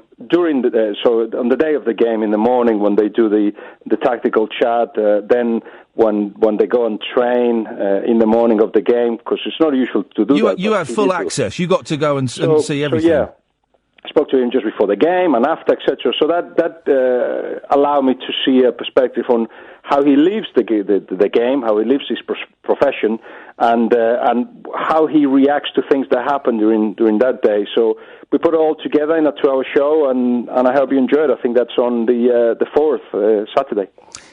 God, it's February already. Flipping heck! What is going on with time? So that's on this Saturday. What time did you say it was, Guillem? Well, good question. Sorry, have I asked too much? We're going to have to find out. I can't remember now. I know it's a Saturday. We'll have a look. I think it's 8 o'clock, 8 to 10, I think it is. Okay, we'll have a look and we'll make sure that we give it a plug. Hey, listen, man, I really appreciate your time. Thank you so much. It's really nice to talk to you, Guillem. Good show, Iain. Enjoy yourself. Thank you very much indeed. Guillem Balague there. Yeah, maybe Luton Town versus Millwall was perhaps not the best. My mate Justin said I'd love it. I was terrified. Oh, I was terrified. It did get a little bit racist. Passion, I guess you could call it. 0344 499 1000 is the telephone number. We've got some more guests coming up, but we haven't got any for a little while. So, now will be a good time for you to call in. Listen, we've done sports for an hour and 20 minutes. We've got another half hour of sports at the end. I'd like it if you called in about the sports and if you tried to convince me and tell me what your sport was and why you think perhaps I might enjoy that. You can call in about the usual nonsense as well. It's not a blanket ban. 0344 499 1000 is the telephone number. Late Nights with Iain Lee on Talk Radio. The radio show for people who know the best part of the day is the night. Late Night Iain Lee on Talk Radio. We have ways of making you talk. Coming up, two more actual legends, John Virgo and Tanni Grey-Thompson. And I still can't remember what I'm the Tanni Grey-Thompson interview could have gone, well, it could have gone pear-shaped at the start. And I said, I don't know what I'm supposed to call you because she's a lady, a baroness. But luckily she took it in good. Ever since we had Tony Robinson on, and I didn't call him Sir Tony Robinson, and he was fine about it, but I think there was a slight tone. I've been really nervous when you speak to, titled people, and I don't want to be rude, So that gets off to a weird start. But that's coming up later on. We recorded that before the show. Hassan! Hello, Ian. Ian, I'll tell you what Catherine didn't tell you, is that she invited me as a guest. I'm the proper guest. Well, you're the proper guest. What are you... but you're blind. You can't play sports. Oh, shut up. I'm the first Asian player, the first Pakistani, the first Muslim to play for an England blind cricket team. I mean, I know I wouldn't make it now with Trump around, but cheese. Well, exactly. If there's a tour of America, mate, you're staying here. All right, fella? Well, America don't have a team, so I'm safe. Is that true? You're the first... Hang on, you're the first Pakistani Muslim player for the England's blind cricket team? Yep, the first ever. They've got Muslim players now, and in fact, they're on tour in India as we speak. Well, hang on a minute. Why aren't you with them? A few reasons I've spoken to you about before, and one of the other reasons. So I just had to kind of take a break this winter. Yeah. And now, how is blind cricket played? Is it with a noisy ball? All right, so basically, not everyone on a blind team is totally blind. No. That would be absurd. Yeah, no, there's degrees of it, of course. Absolutely. So there's like 3 categories. Yeah. Like B1, B2, B3. Sounds like a cartoon. B1 is totally blind. B2s can see up to 5 meters, and B3s up to 20 meters. Okay. And and the ball also has ball bearings in, so it sounds like an annoying baby's rattle. Yeah. But obviously the umpires are sighted, and are they, Hassan? Are they, Hassan? Eh? I'm making a joke for cricket fans. Are they, though? Are they really? Are they? Yeah. From some of the results I've seen, I'd be surprised. Yeah, I love the way how you're pretending you know so much about sport. I know. Well, this is the thing, Hassan. Can I just explain the kind of how because when it was it was discovered by me on Sunday, we were actually doing this show. I couldn't quite. What I was nervous about was I couldn't get my head around how I was going to do it, and I initially thought I was going to do it completely straight, and I was going to gen up on sports stories, like when we did the Mean Show. Okay, remember the Mean Show? And we did it completely straight. Yeah, I thought we were going to. I initially thought, let's do it like that, and then this morning in the shower, or this afternoon, because I didn't get up till 2:00, it came to me. It's like, no. I'm gonna be honest and admit I don't get sports, and see if people can either convince me or give me the key that will unlock the excitement of sports. So that's why we're kind of going about it this way. Well, you're doing well, and I'll tell you what, I've also trained with the England blind football team. Now that is mentally, and I tell you, Ian, mate, if you want to die, then you go and play blind football, because that's 4 blind people running at each other. I'd pay top dollar to see that. Mate, it's epic. The keepers are fighted, but the players are totally blind. And I'll tell you what, if you ever want to see something, you see Brazilian blind team, they do tricks and flicks like the. But are they actually blind? I mean, how do they do that thing where like the referee goes up to them and just like flicks his fingers in their eyes to see if they flinch? Is that how you do it? No. They've got blindfolds on. That would be good. In cricket. Because I do. Yeah, it is incredible. I mean, I do think if I was blind, I'd just sit at home and do nothing. I wouldn't. But you do see that it's amazing.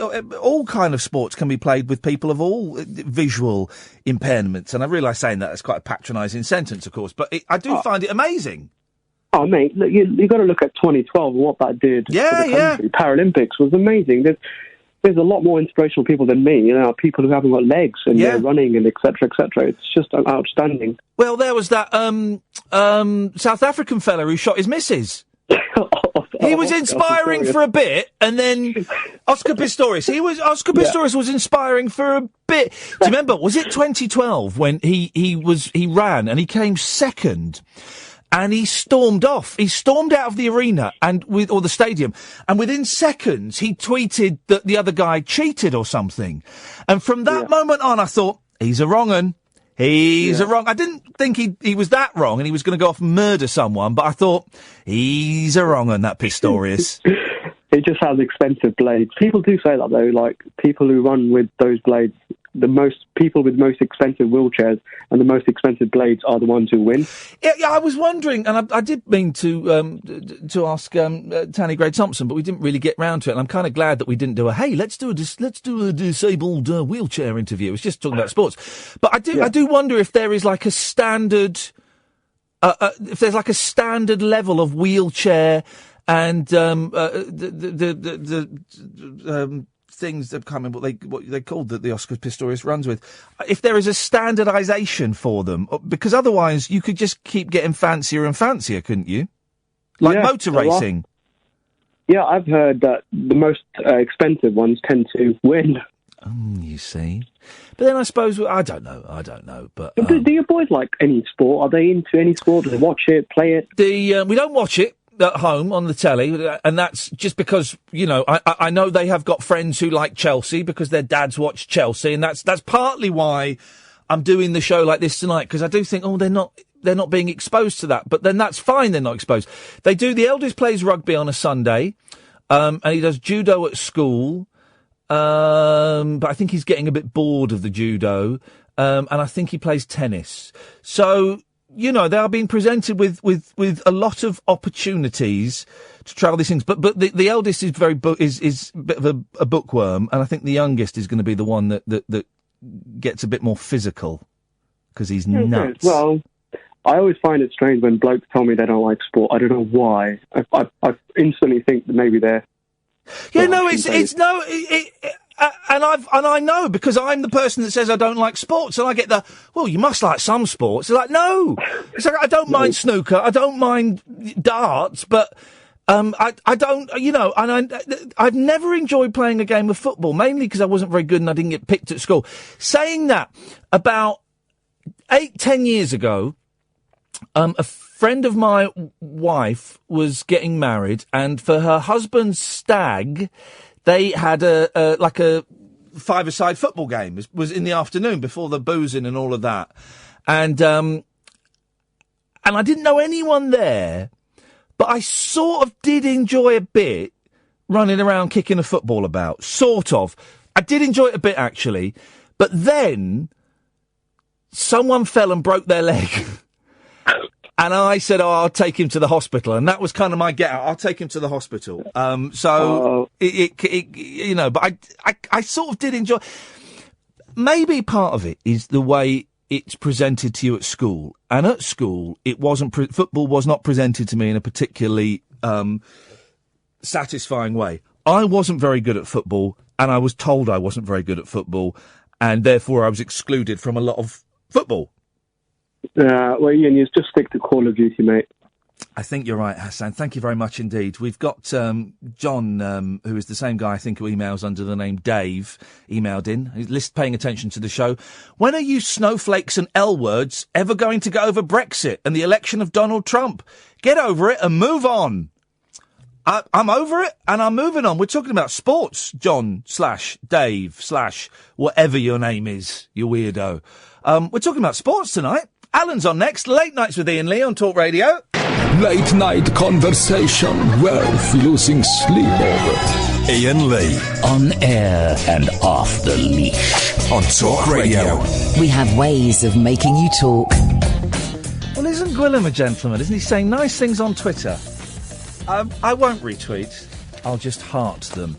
0344 499 1000 is the telephone number, and it's always when we're doing these themed shows, and when we have guests on, and more guests than we've ever had on. Well done, Catherine, who's played a blinder, getting all of these absolute, top sporting people on the show, genuinely top sporting people on the show.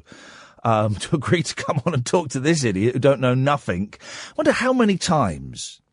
Actually, okay, let me say what I was going to say, and then I'll clarify a bit. I wonder how many times they've been interviewed by people who don't know what they're talking about. Actually, probably quite a lot. Thinking about it, probably quite a lot. Because when you do interviews with people, you get your little facts things, and quite often on radio shows and TV shows in particular, all the questions are written. It's all written for them, so they don't even need to know anything. They just need to sit there and read the questions.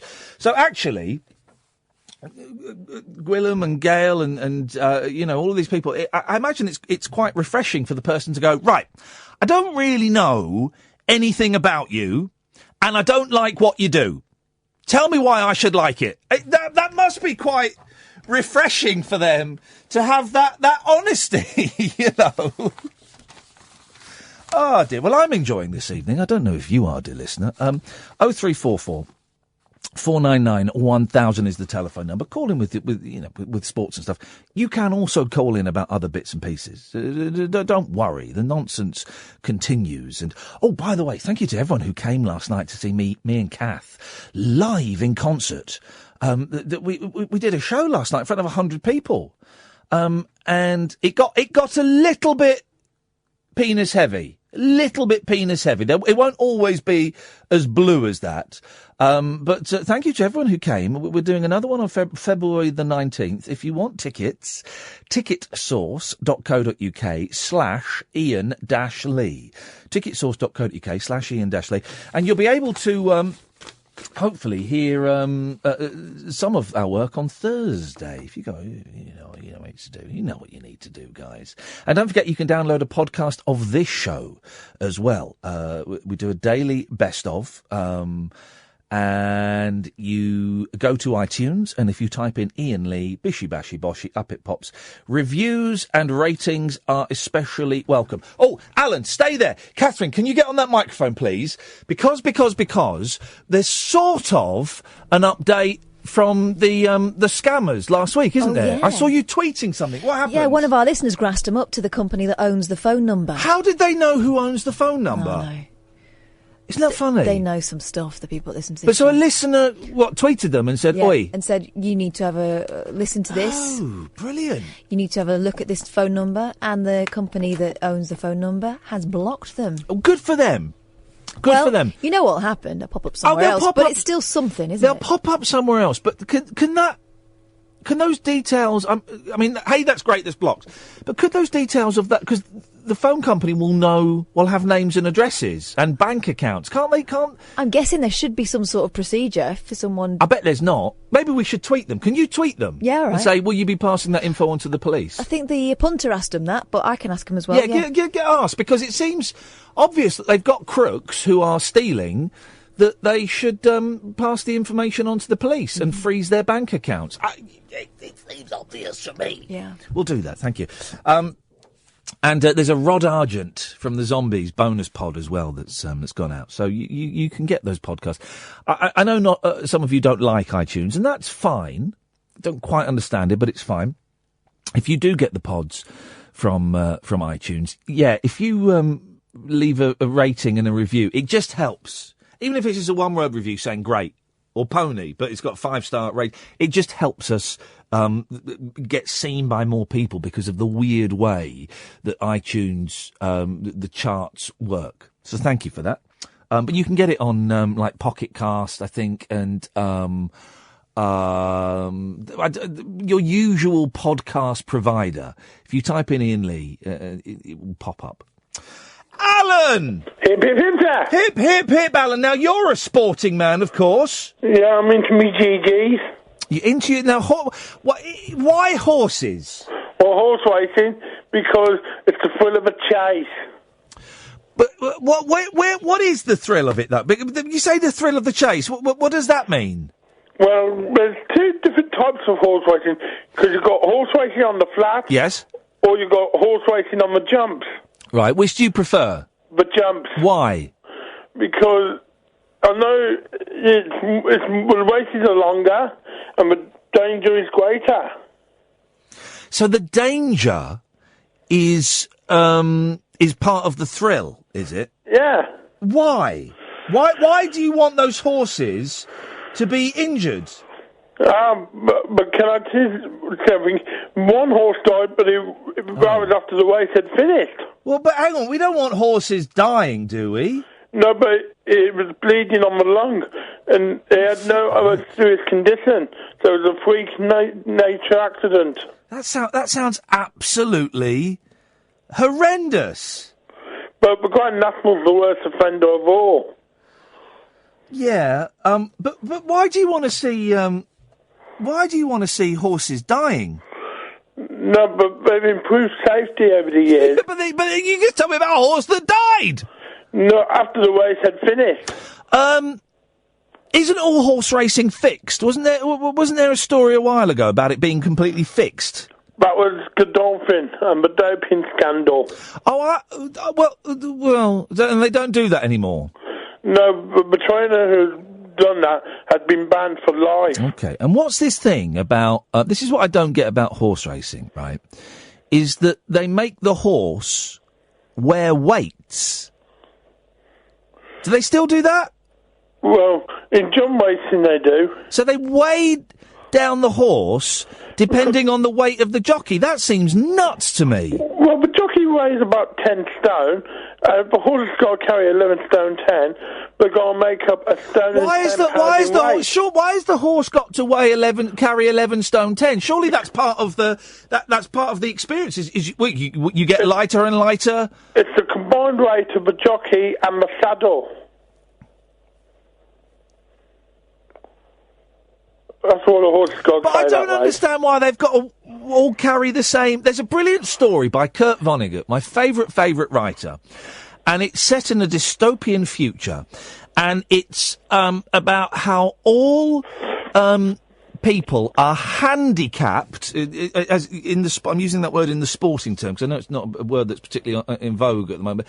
They are so if they've got brilliant vision, like eyesight, they wear glasses that brings their eyesight down a bit. If they're brilliant dancers, they have to wear weights that stop them moving. If they're brilliant thinkers, they have to wear a machine that makes a noise in their ears so they're distracted. And it feels like this is what they're doing with horse racing. Surely part of it should be you've got a fit horse that is well fit, and then you get like the lightest jockey you can, and then that's, that should be fair enough. They go and weigh the horse down. So reminds me of George Orwell's 1984. Well, though, isn't it? Isn't it, though, Alan? Yeah. I don't know if I can classify horse racing as an actual sport. But like I say, there's two types of horse racing.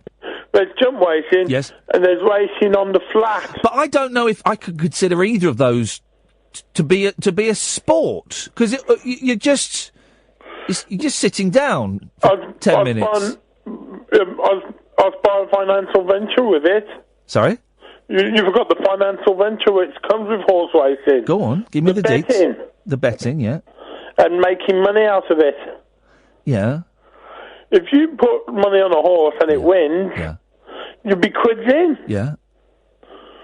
But if you lose money on a horse, we'll say that's you're quids out. Money, quids out. And you go for the next one to make your money back.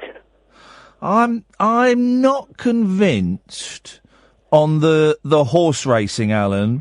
Well, I've got another sport. Go on. Wrestling. Thanks very much for calling, Alan. 0344 499. Someone tweeted me at the weekend, can we talk about wrestling? I said, no, it's a sports special.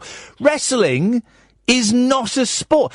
Hey, what's that, mixed martial arts? Mixed martial arts. Is that proper fighting? 'Cause I've never seen it, right? Is it proper fighting, or is it showbiz? Ed is nodding. You're a very strange Christian, Ed. The more and more I find out about you, the less I think you've actually read the Bible. Okay, so it's proper fighting.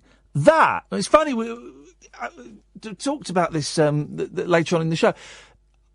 Ethically, I shouldn't really like boxing, right? But there is something about seeing two massive blokes leathering each other that I find very exciting on a gut level. Do you know what I mean? I find it very, very powerful on the primitive plane. I think I could dig the mixed martial arts. I mean, that's vicious, isn't it?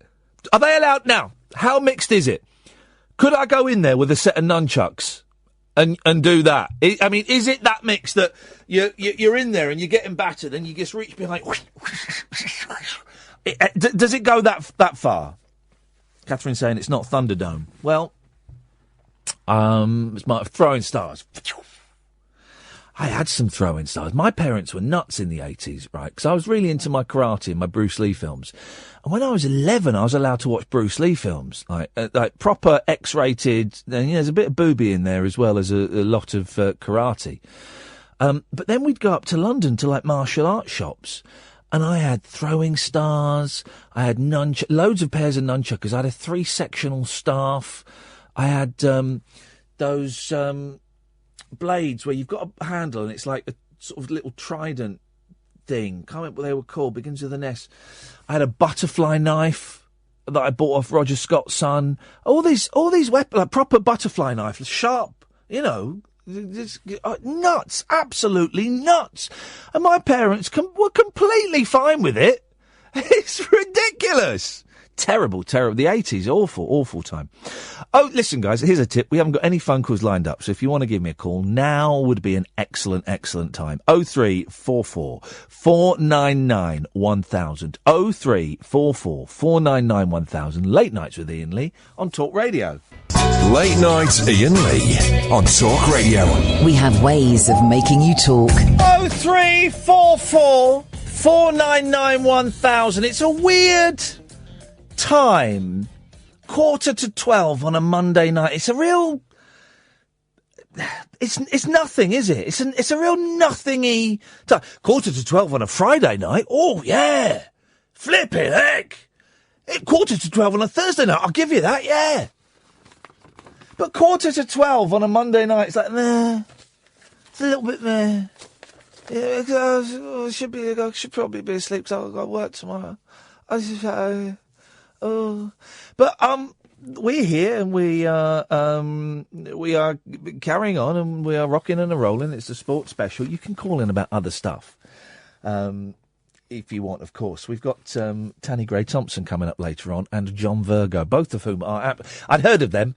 I knew who they were, and we recorded those before the show. Very funny, very delightful people. John Virgo's 70 years. I can't get over it. He's 70 years old. When did that happen? Last year, probably. But it does make you 70 years old. Anyway, he's very funny, and we talk about this clip, which I'm going to tweet it actually in a minute. We talk about this clip of Ronnie O'Sullivan playing virtual pool. So he's got the goggles on, right?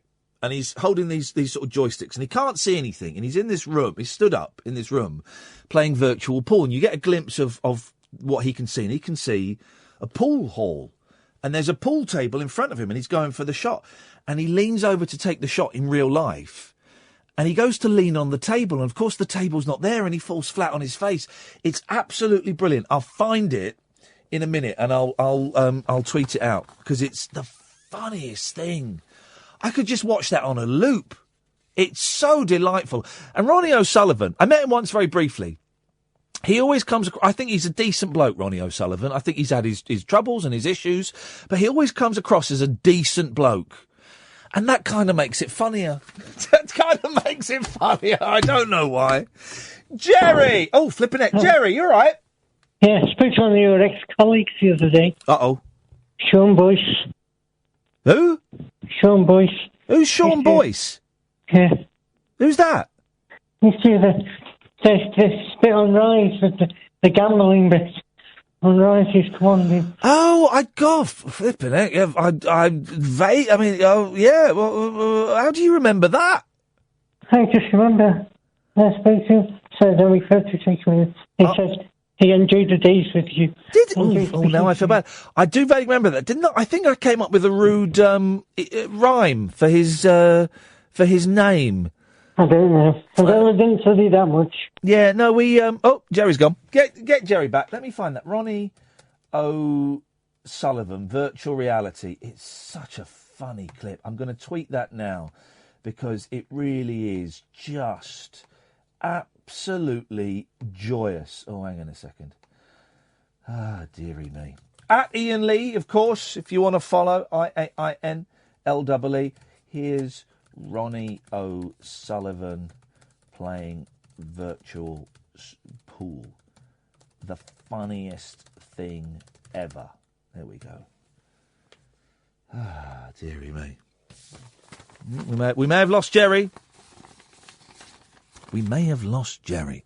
0344 499 1000 is the telephone number. Right, where's my bit? We're going to dive into the papers. We're going to dive into the papers and find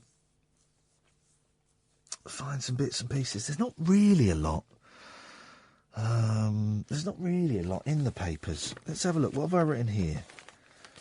Hang on a minute. Let's have a look at this. What's this? Oh, yeah! The weirdest story! And I heard this as I was driving in on Radio 4. This is the weirdest story. Right? An elderly American... Well, it's not weird, actually. It's just mean.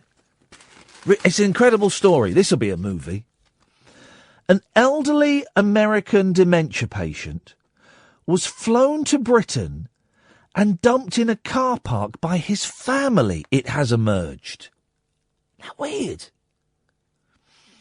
Roger Curry was taken from his home in Los Angeles by his wife and son to the UK, where he was abandoned without identification in November 2015. And I only half heard this on Radio 4, so I didn't get all of it. It's a Panorama programme. Panorama have done a programme on it, which went out tonight, so you might have seen the programme. I might watch it tomorrow afternoon on the iPlayer. If you saw it, give us a call, 034. I really need to do a burp. Sorry. These new pills I'm on, one of the side effects is terrible, is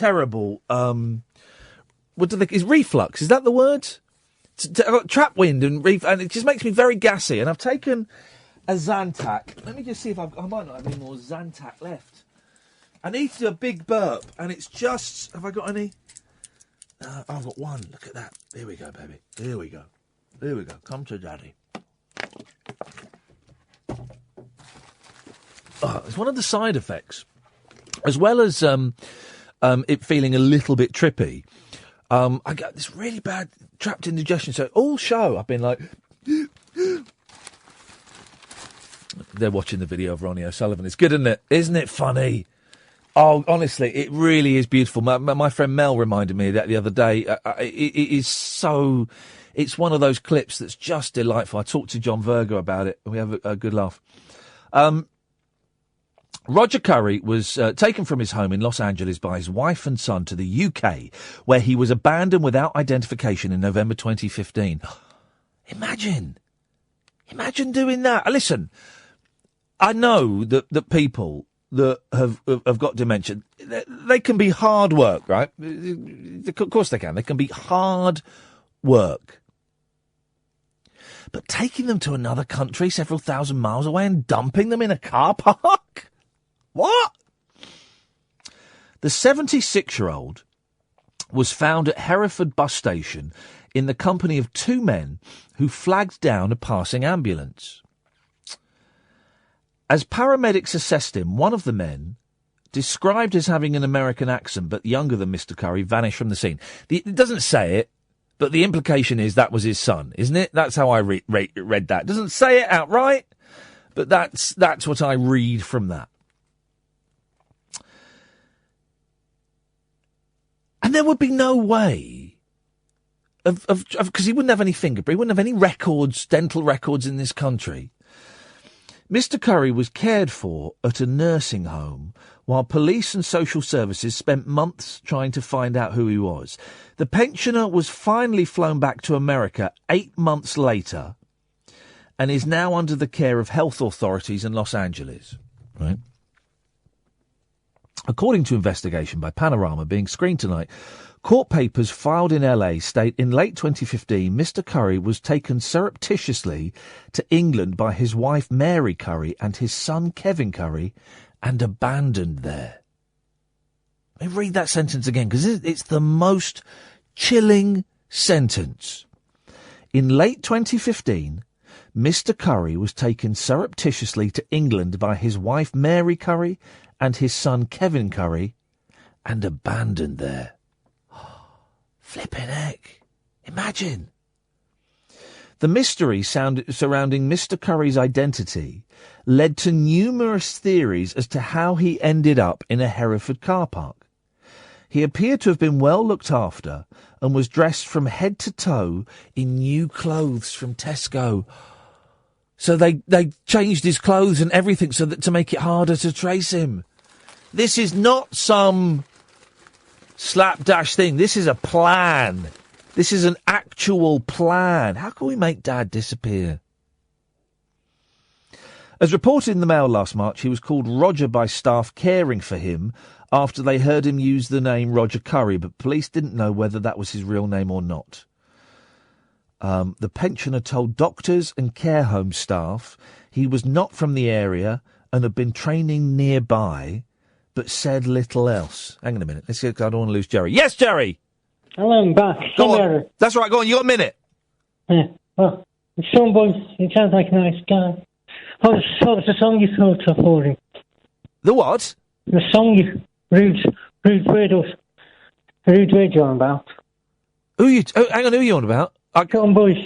Oh, Sean Boyce. I don't really remember, to be honest. That was like 14 years ago.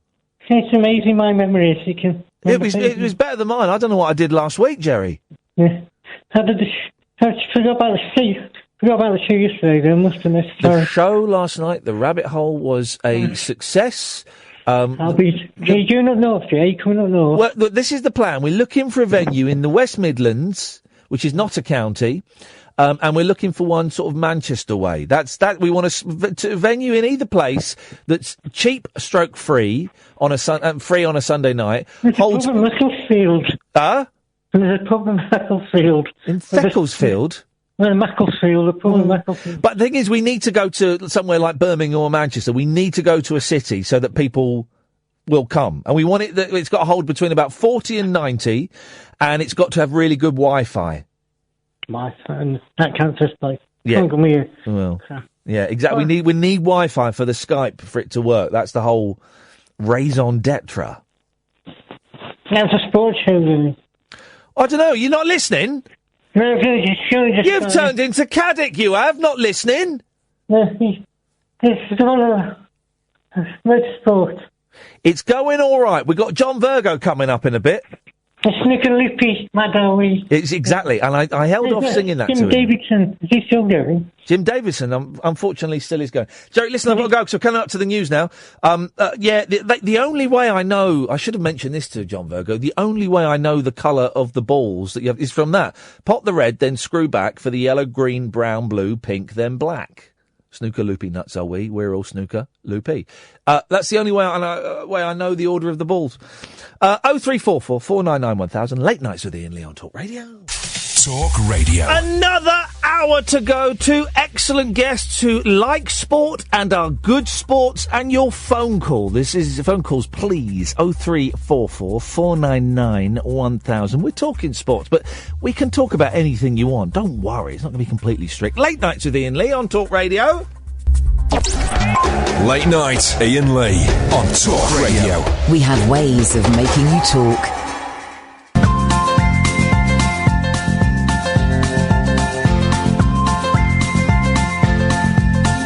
There's a voice that keeps on calling me down the road. It's where I'll always be. Every stop I make a new friend. Can't stay for long, just turn around and I'm gone again. Maybe tomorrow I'll wanna settle down. Until tomorrow I'll just keep moving on down this road that never seems to end. When new adventure lies just around the bend. So if you wanna join me for a while, just grab your hat, come travel light, that's old style. Maybe tomorrow I wanna settle down. Until tomorrow, the whole world is my home. So if you wanna join me for a while, just grab your hat, come travel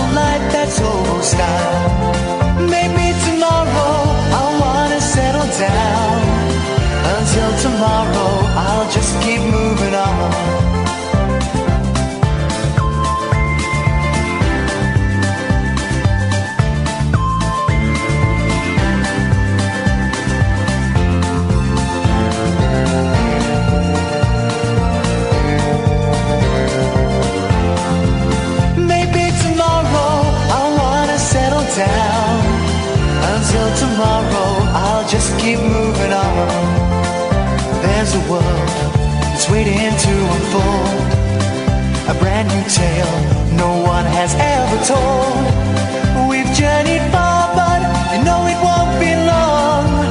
We're almost there and we paid our fare with a hobo song. Maybe tomorrow I'll wanna settle down. Until tomorrow, I'll just keep moving on. So if you wanna join me for a while, just grab your hat, come travel light, that's hobo style. Maybe tomorrow I'll find what I call home.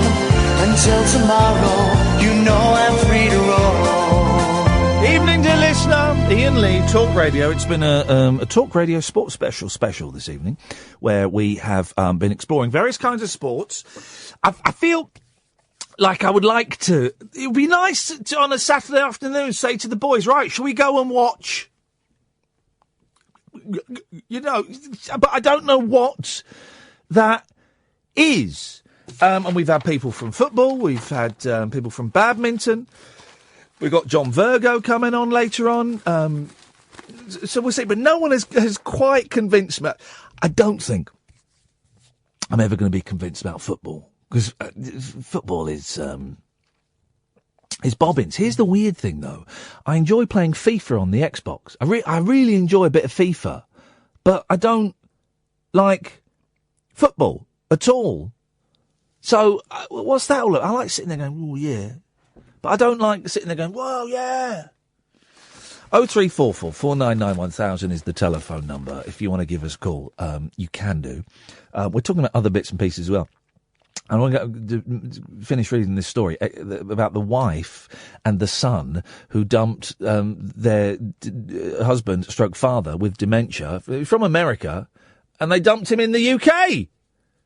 Isn't that terrible? Isn't that terrible, though? Really? Absolutely awful. Of course, but living with someone with dementia can be frustrating, and it can be hard work, and it can be too much for some people. You know, it can be too much. But dumping them over here, Kath typed up on my screen, and of course, they came from America. They dumped him over here. Pourquoi? Free healthcare. That would probably cost an absolute fortune in the States, I would imagine. As reported in the Mail last March, he was called Roger by staff caring for him after they heard him use the name Roger Curry, but police didn't know whether that was his real name or not. The pensioner told doctors and care home staff he was not from the area and had been training nearby, but said little else. Last year, Sergeant Sarah Bennett of West Mercia Police said, "We have a possible name, but we have nothing else. We have no identity documents, no indication of where he's from or any family. We've trawled through the CCTV. We've also contacted the National Crime Agency. We've gone to Interpol. We've done a fingerprint search, we've done a DNA search, and that hasn't yielded any results." However, the clue to his identity came following an appeal on BBC Midlands in March last year. So the police have done all this, right? They've done a DNA search, fingerprint, been to Interpol, done all that. No one thought to Google him. After watching the news report, viewer Debbie Cocker searched the internet and found an old picture that looked like a younger version of the man. This is the thing that I heard when I heard it on the news. She spent like an hour and a half Googling and found a picture of him in the 50s. The police didn't think of doing that. DNA, yeah. Fingerprint, yeah. Interpol, yeah. Google, what? Google him. You're joking. Nah, Google it. Ah, it would be stupid. Would you not think, even if you were a copper, and you'd be at home bored going, that fella, Roger, let me just have a look on Google and see what comes up. The photo came from a 1958 yearbook. I mean, I'm saying that, I don't know if I'd have recognised him from the picture. He's got the Kirk Douglas chin, so maybe. The photo came from a 1958 yearbook for Edmonds High School in Washington State, and it showed an 18-year-old student called Roger Curry. Investigators then tracked down the Roger Curry pictured in the yearbook. Oh, look at this. To a burnt-out house in an affluent area. I've got to watch this panorama. Well, I don't, because I've got the story here now. To a burnt-out house in an affluent suburb of Los Angeles. After being shown photographs... Oh, gosh, here we go. I've not read this bit. Let's see what's going on, shall we? After being shown photographs, neighbours identified the mystery man as Mr. Curry, a former nurse who is married with 2 children. They then told how his family had been hit by tragedy. In November 2014, the family's house burnt down in the middle of the night.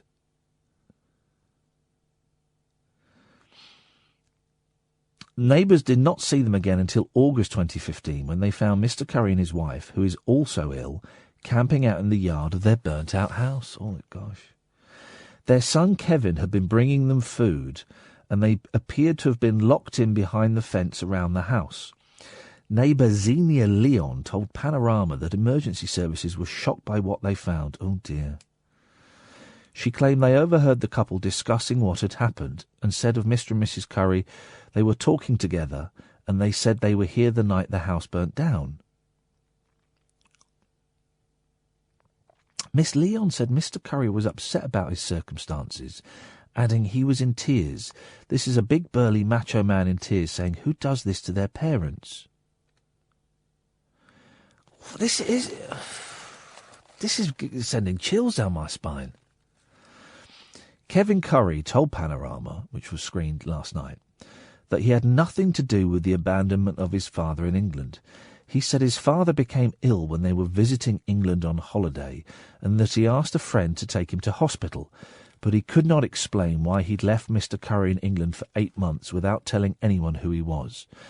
Because of the high cost of care in America, elderly people... Oh, gosh. Elderly people are sometimes abandoned at hospitals in a practice called granny dumping. A man...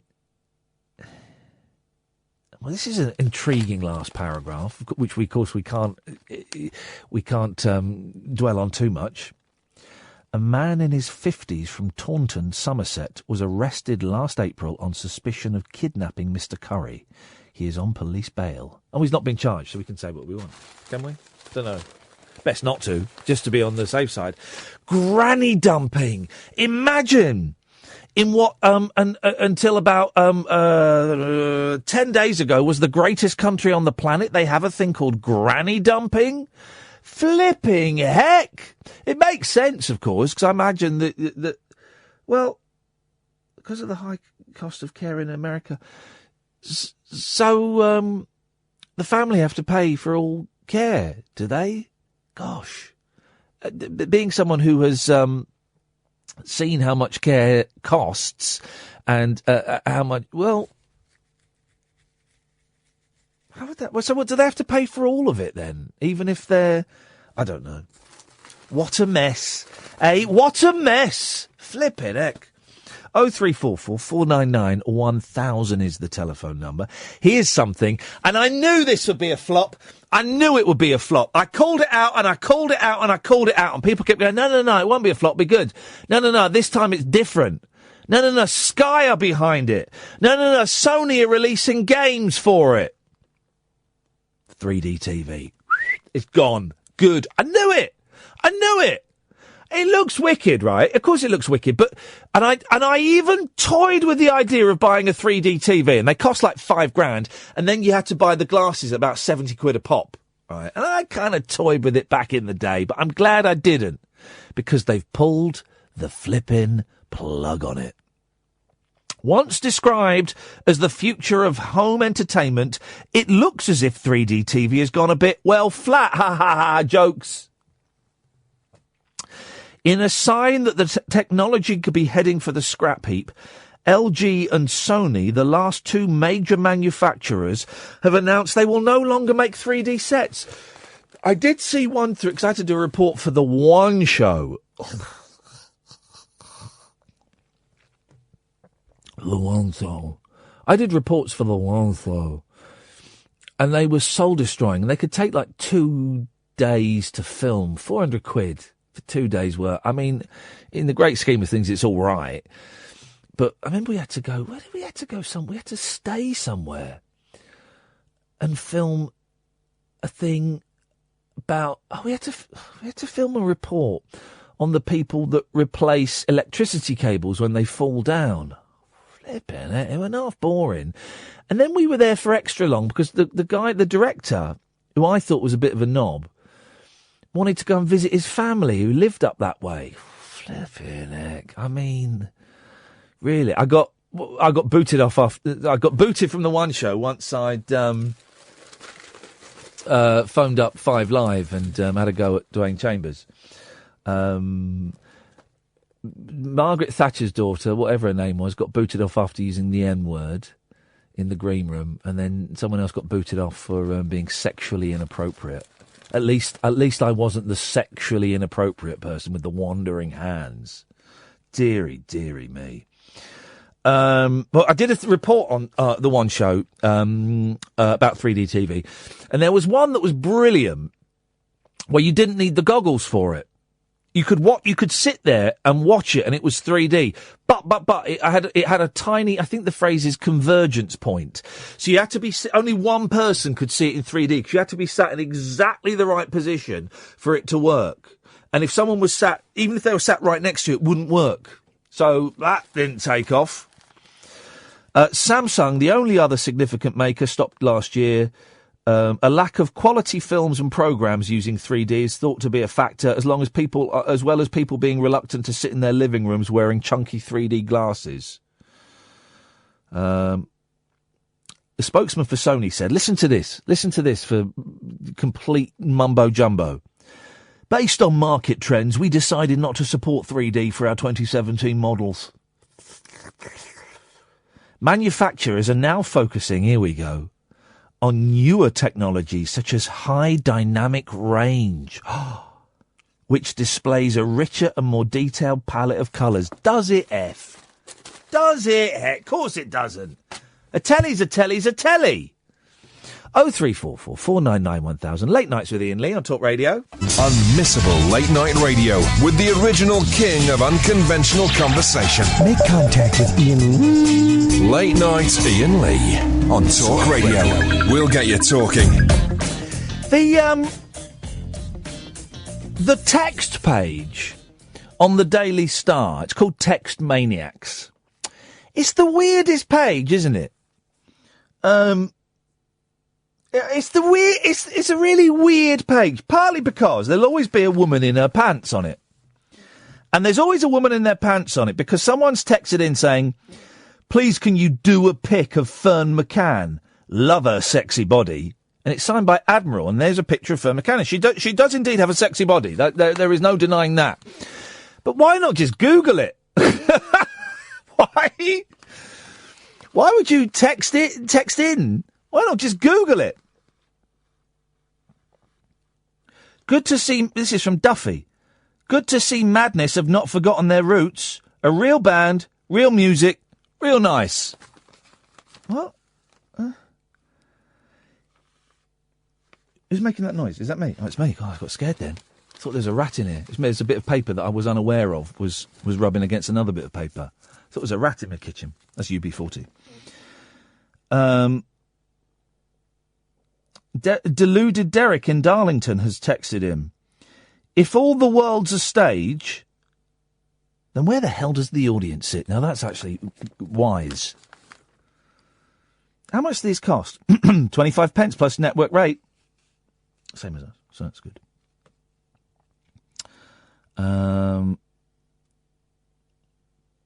If a poisonous snake bites his tongue, will he die? Says Tony the window cleaner. If he bites his own tongue. Steve in Real says, the missus asked if I would like to see Hacksaw Ridge. I said, no thanks, I don't like DIY programmes.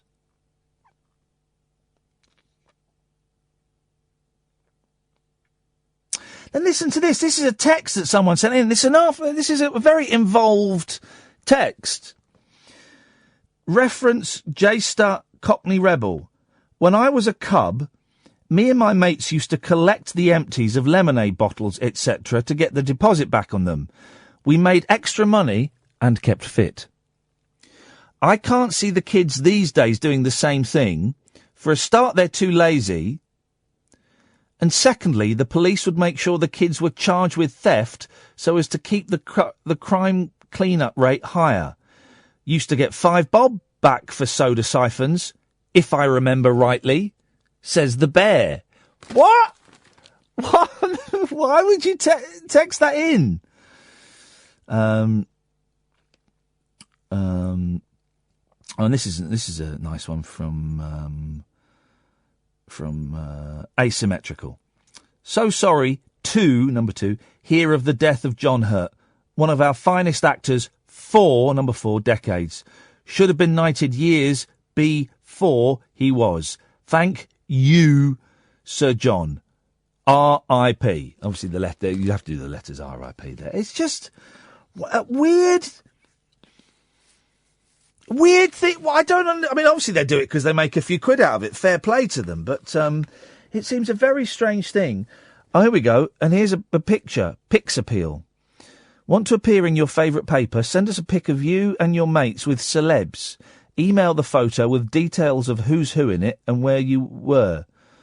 And here's Terry Flanagan, world champion boxer, with David Dickinson. Not that David Dickinson! At the Palace Hotel in Manchester. Jesus. Anyway, the reason we're looking at the start is because there's this programme, Apple Tree Yard. It's sex, isn't it? It's the new night manager, isn't it? So it's older people, what we used to call in the 80s, bonking. Isn't it bonking? It's older people bonking. And bonking, I believe, in unusual places. I believe the lady is taken up an alley. Don't know if it's a dark alley. Randy Couples hoping to copy steamy scenes. Randy Couples. Hey, my name's Randy Couples, and I can tell you how you can get fit like me. I'm Randy Couples. This is my wife, Steamy Scenes. Randy Couples and his wife, Steamy Scenes. Randy Couples, hoping to copy Steamy Scenes from TV's Apple Tree Yard, are in for a shock. The alley in London, from which the racy drama takes its name, has been fitted with CCTV cameras. The area in Mayfair is being redeveloped and is crawling with builders through the week. And it means lusty couples, they've gone from Randy to lusty, could be hauled into court on indecency charges. I've never got the thing of doing it outside. Why? Why? Partly because I'm tall, and so standing up is not really an option. But why? I mean, why? Where's the fun in that? The opening episode saw married scientist Dr. Yvonne Carmichael, Emily Watson, romping in the alley with civil servant Mark Costley, Ben Chaplin. Fans teased that they would be heading there. So it's one of those stories that comes from one tweet. Fans teased that they will be heading there to recreate the BBC's saucy telly scene. One tweeted, let's find this tweeter's name. I'm definitely going to Apple Tree Yard for a bit of Sex and the City. Huh? Author Louise Doughty, whose book came out in 2012, warned anyone enthusiastic about risky sex. That, guys, when I was growing up, risky sex meant you didn't use a condom. Yeah, that's right. A little bit of politics there. Sexual politics, guys. Anyone enthusiastic about risky sex might be advised to wait a bit, not just until the weather has warmed up. I mean, why would you consider that doing it outside would be in any way erotic? I don't get it. It's just perverts. That's what it is. It's perverts and deviants. What's wrong with a bed? Huh? Hey? What's wrong with a good old-fashioned bed? Yeah, no, you get people that want to do it on the dining room table. Sweet Lord, that's unhygienic. You've got to eat from that. Imagine all the, if you don't clean it up properly. Imagine. I'm not going to say any more, but imagine the... Kath gave me the look there. It's not quite the hand, but it was the look that said, don't talk about semen, so I won't. It's time for this. Late Night Iain Lee. Unfiltered night talk with the original king of unconventional conversation on Talk Radio. We have ways of making you talk. Well, tonight's show, we've tackled the thorny issue of sports in the Talk Radio Sports Special. And we've had some cracking guests on. Well done, Catherine. Played an absolute blinder.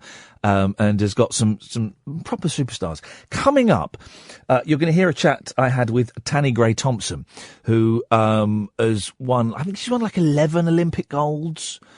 It's a ridiculous amount of golds. I mean, ridiculous. Just obscene. And she is absolutely delightful and hilarious and follows me on Twitter rather embarrassingly. And she's a sprinter, a Paralympian, but a sprinter. Generally tend to do the shorter distances, but also saying that has won loads of marathons as well. You know what I mean? But before you get to hear Tanni Grey-Thompson, I spoke to John Virgo. John Virgo, absolute legend. Back from the days when snooker players were proper stars, proper celebrities. Did he convince me? We'll have a listen. Nice to talk to you, John. Nice to talk to you. Now listen, the show tonight is I'm not a huge fan of sport, right? And so I'm doing a sports show tonight because I want people. I know it's stupid, isn't it? I feel like I'm missing something by not being into sport, and I want kind of the people that are passionate about their sports and their games to kind of explain what it is. What is it about snooker for you, John, that drew you to it? Well, I think what drew me to it was the fact that there was a snooker club in Salford. That's what drew me to it, and I fell in love with it almost immediately. I always look at snooker as a bit of theatre. When we played the World Championship at the Crucible Theatre in Sheffield, 950 people, that's all it holds. And the atmosphere it creates is just tremendous. Now, snooker is one of the sports that I kind of get more than I get with football, because I grew up, watching it with my mum and dad. And I consider you, John, to come from the era of like proper snooker players, like Ray Reardon, like Eddie Charlton, like Terry Griffiths. Do you know what I mean? Real characters. There doesn't seem to be those kind of characters in snooker anymore. Is that me being a bit unfair? I think it's a little bit unfair, although regarding Terry Griffiths as a character, he was one of the slowest players that ever played the game. That's true. But no, I think we've still got the characters. I think what happens now, I mean, in those early days, there was probably about 30-odd professionals, so people were seeing them every week or every tournament, if you like. Yeah. And that's why they became all household names. I mean, when you talk about that era, you cannot talk about that era without talking about Alex Higgins. Yeah, of course. Who was a bit of a rogue in some ways, but I mean, he produced that bit of magic and that atmosphere that got people on the edge of the seat. Oh, he was a star. He had that star. He was completely watchable, wasn't he? Whether you like the sport or not. Well, absolutely. And I think from Alex Higgins, we got Jimmy White, who really became popular with the public. And then, of course, since Jimmy, we've had Ronnie O'Sullivan for the last however many years. And he's probably the greatest player that's ever lived. I don't think there's any doubt about that. You do get in snooker, you seem to get, I mean, you've mentioned three of them there, what we could lazily describe as the bad boys. And is that because snooker, as you mentioned, the club in Salford you used to go to, it is kind of, seen as a backroom, a barroom kind of game. Well, I'd like to think it's sort of ascended above that, but there is always that feeling that it is a working class game, and the type of places that it is played is in a working class background. But I think that takes nothing away. I mean, the way the players dress, with the bow ties and everything else. And as I say, I mean, I enjoy it, and now I'm a commentator, of course. But I still enjoy the theatre of it. I've always said that if someone doesn't get a big break in a frame, it's going to go down and be decided on the last 6 colours. Yeah. And therefore you can get this black ball game, which we had in 1985 when 18.5 million viewers were watching BBC Two after midnight. And I think, I think it's got that... I don't really want to say gentlemanly approach, because I'm not saying that the players who play it are, but sometimes when I watch the darts, which, I like most sports, but when I watch the darts and someone's going to throw for an important double and everybody stand up if you love your darts all singing away. Yeah. Whereas with snooker, you get that hush. And then all of a sudden, if someone plays a good shot or the frame-winning ball, you get that sort of elation that comes from the audience, and I think that's what adds to the theatre and what adds to the drama of it. That first time you step out in a big tournament, and you're right, because it's like being in a library, it looks like. There is a real respectful silence. Very rarely do you get, someone that, what do they call it, the umpire? The umpire, is that right for snooker?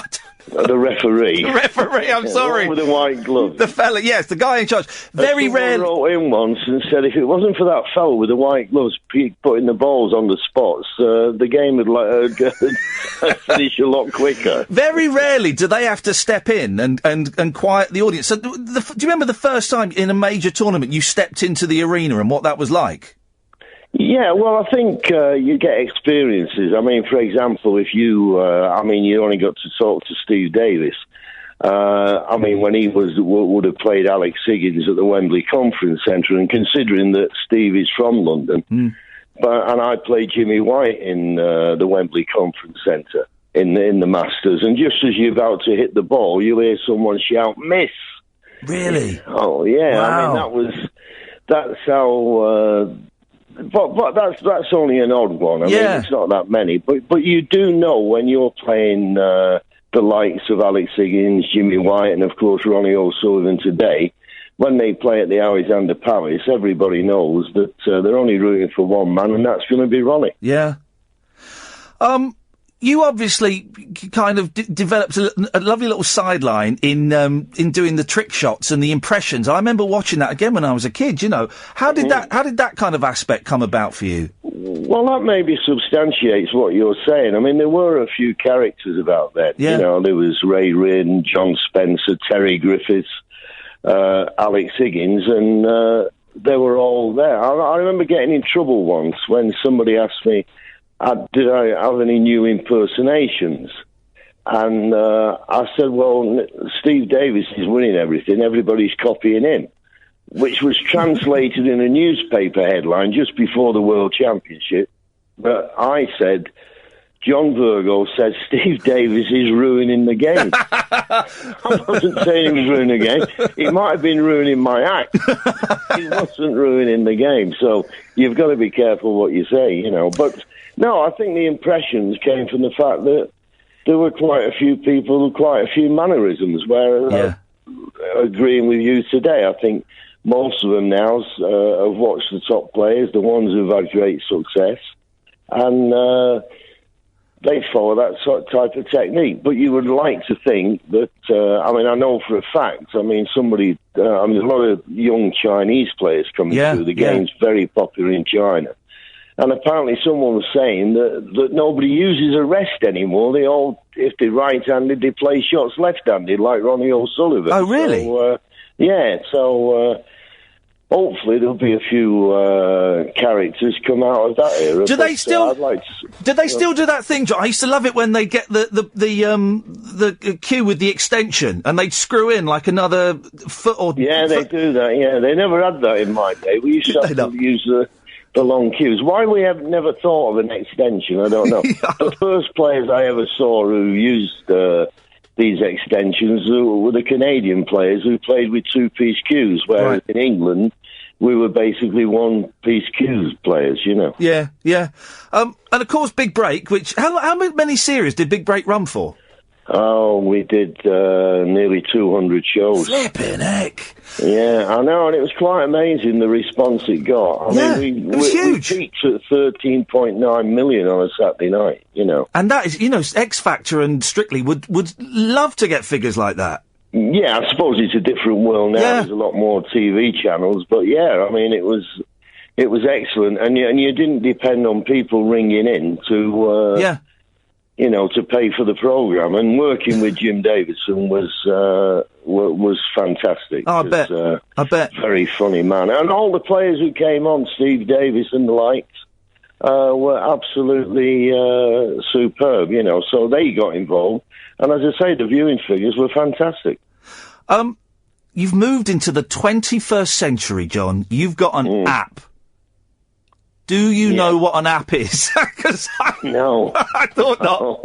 You've got a trick shot app. How the flippin' hell does that work?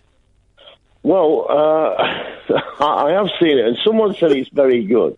But I've never tried to do it. But there is a load of trick shots, and you can try one of them. Yeah. And, I mean, people say the filming of it is very, very good, but you've got me bang to rights. I'm not sure what an app is, to be honest with you. Well, it's John Virgo's official snooker trick shot app. People will know what that means. Very quickly, talking about technology, there's this technology called virtual reality where you wear these goggles, John. Oh, yeah. And you look like you're have you seen the footage of Ronnie O'Sullivan having a go? I have, yeah. Well, funny enough, I've been doing some of the voiceovers for that programme. Oh, how did you really? And I haven't seen that particular show, but I saw a clip of it. Where he thinks he's leaning on the table.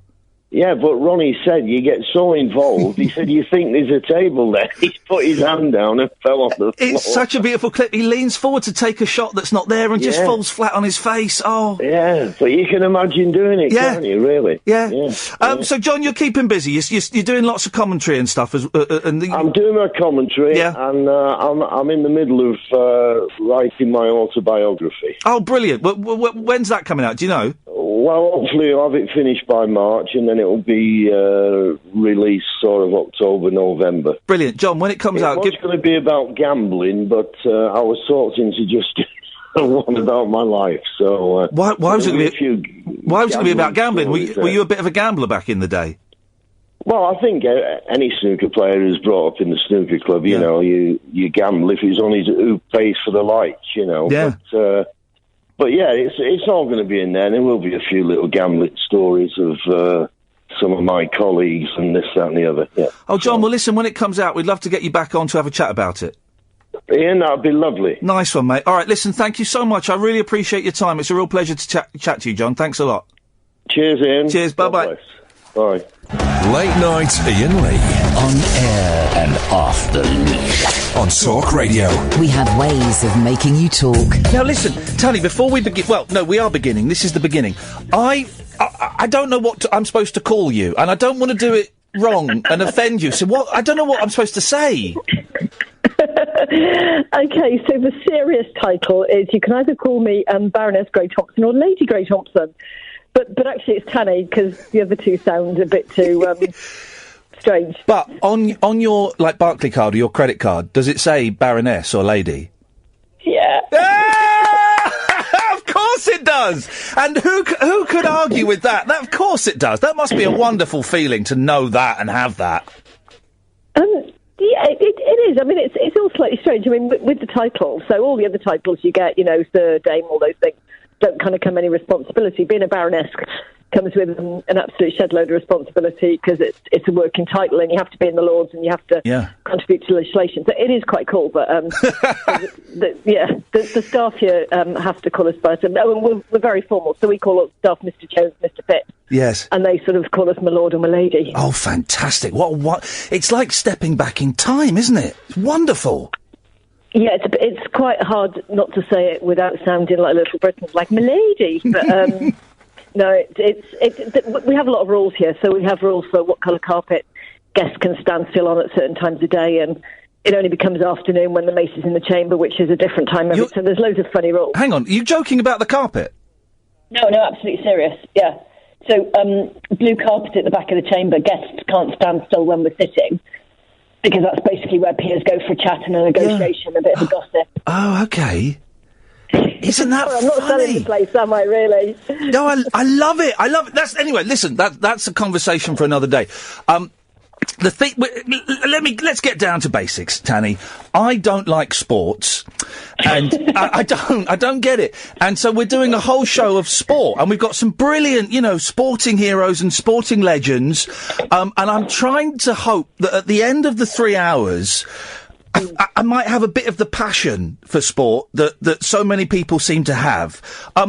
Tell me why you're so passionate about your sport. And you're primarily a sprinter, is that right? It's the shorter distances. Yeah, wheelchair racing's a bit strange. We're a bit more like cycling, so you can do a bigger range of distances. So I did used to race the marathon, but basically it comes down to a sprint finish. So I really was a sprinter, a bit like Mark Cavendish in cycling. I'm there at the finish, I had a good chance of winning. I was an annoyingly competitive child. I kind of quite like training. I used to kind of pushing myself. There's kind of a feeling at the end of the training session where you're not sure whether you're going to throw up or collapse. Yeah. And it feels really good because you know that you've pushed yourself as hard as you can. And it's quite exciting, just being in a pack and racing, and it's very exciting when you're in there in that moment. I mean, to be honest, the training is mostly quite dull and boring, but for that moment when you're in a competition, it's an incredible feeling. And if you win, so biggest crowd I won in front of was 70,000 people. Wow, that's pretty special. When I was in my teens, 13, 14, 15, I was a sprinter, and I did sprint the 400 metres, and I kind of ran for my county and stuff. But as soon as I went from the school level to the county, there were people whose names escape me now. There's a guy called Adrian Patrick, and there were a couple of other people who eventually went on to run for the Olympics. And suddenly I thought, I'm all right, but I'm nowhere near as good as these guys. And then suddenly beer came along and girls came along, and I didn't have that what you obviously have, that desire to push yourself until you feel sick. Yeah, I mean, I wasn't any good. So the first 5 years I competed, I was totally rubbish.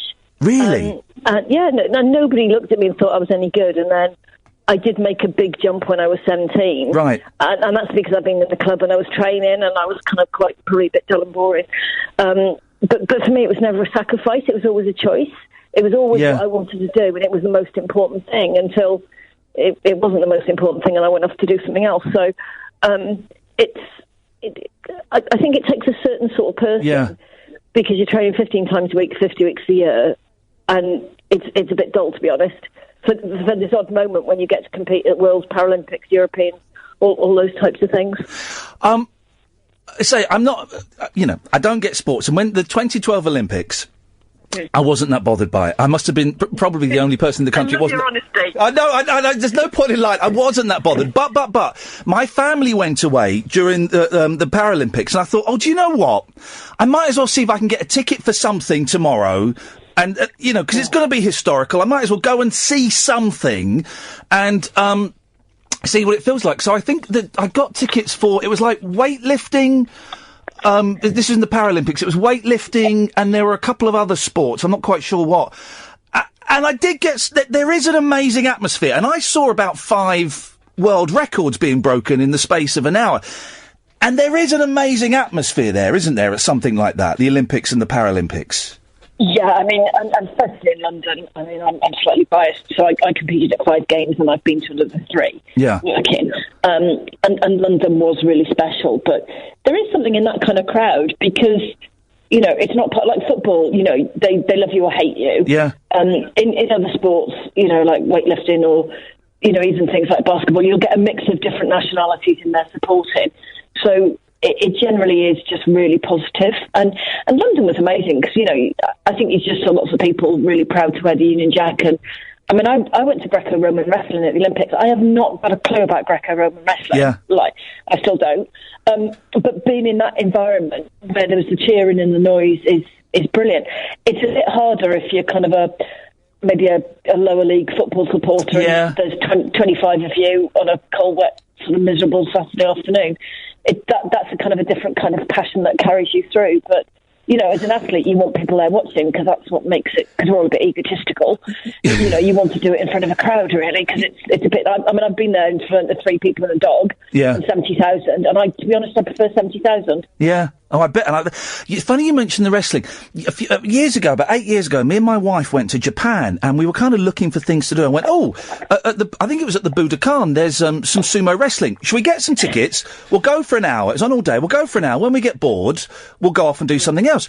And we got there about midday, and we sat up in the gods, and we stayed there all day because we didn't really have a clue what was going on, but it was fascinating.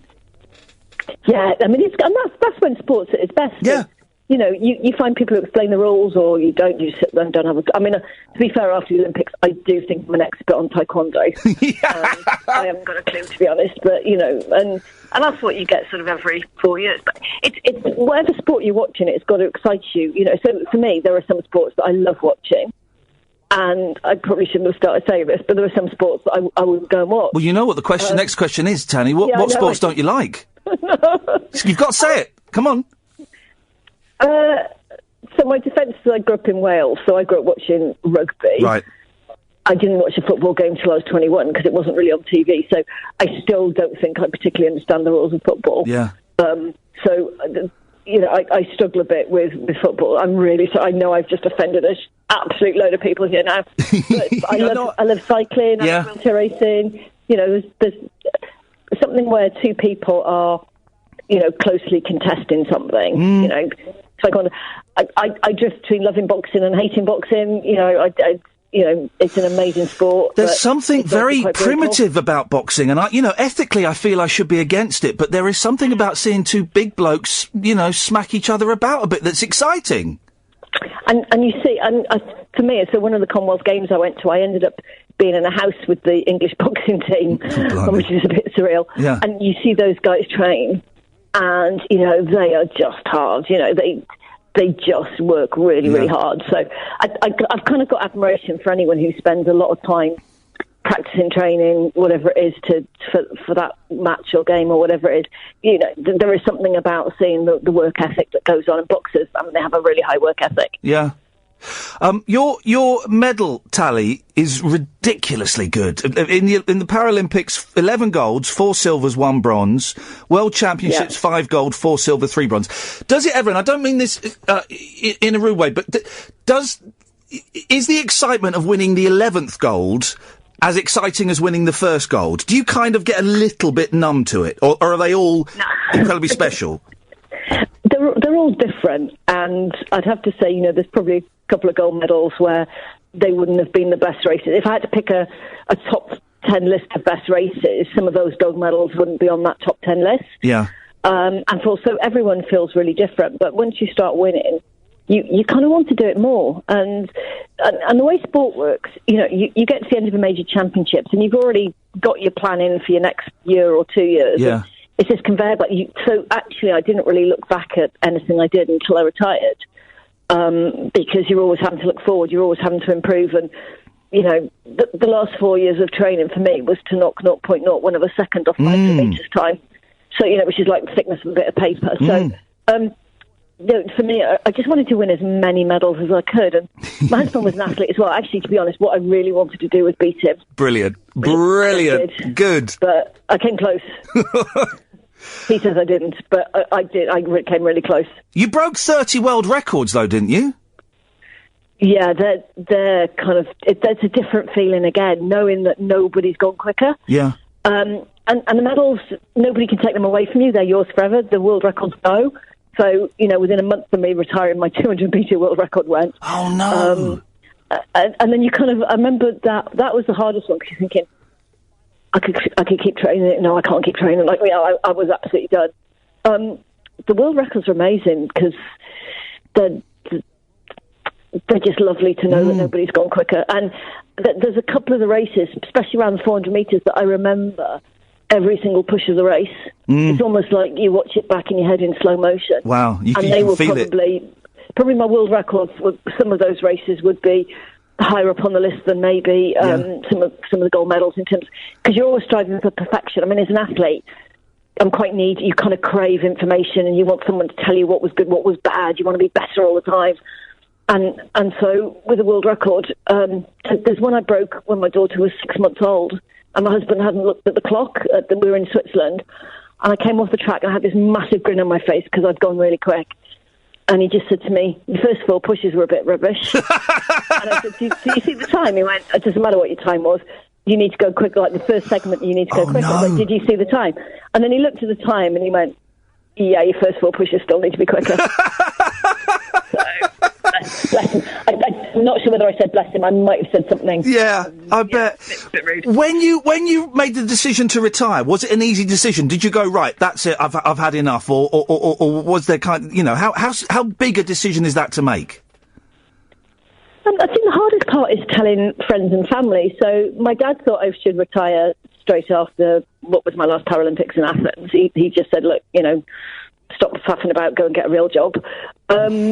And I carried on for a couple more years. So for me, I knew you can't go back. So I wanted to know that when I stopped, I was absolutely done. Yeah. And my last year was hard because I was getting injuries and I was sick. And so the hard bit was just telling people I was stopping. And then there's this whole process where you redefine yourself, because, I mean, I still get people saying, oh, you're the athlete, aren't you?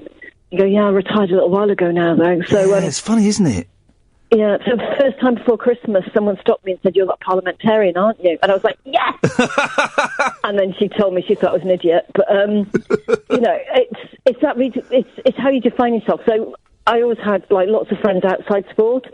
Some of my friends hated watching sport. Like my best mate hasn't got a clue about sport at all. Yeah. And that's kind of really nice because I'm just Tanny. I'm not this ex-athlete or anything. So for me, it's always about just being a bit sensible, because being an athlete is just a small part of who you are as a person.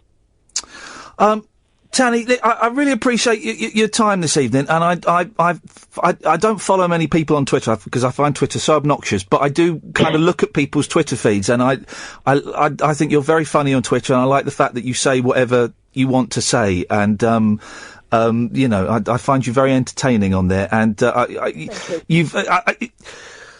I'm trying to think. Do I like sports anymore? I don't think so. I quite enjoy. I do because I used to just sprint the 200 and 400. I quite enjoy, if that's on the telly, I'll sit and I'll watch it. But I think that's as far as it goes. Okay, I'm sorry I couldn't convince you. It's been really nice to talk to you, though. I really appreciate your time. Thank you so much. Thank you. Thanks a lot. Bye bye. Thanks. Bye bye. Talk Radio. For the UK. Pick up your phone and talk radio. We'll get you talking.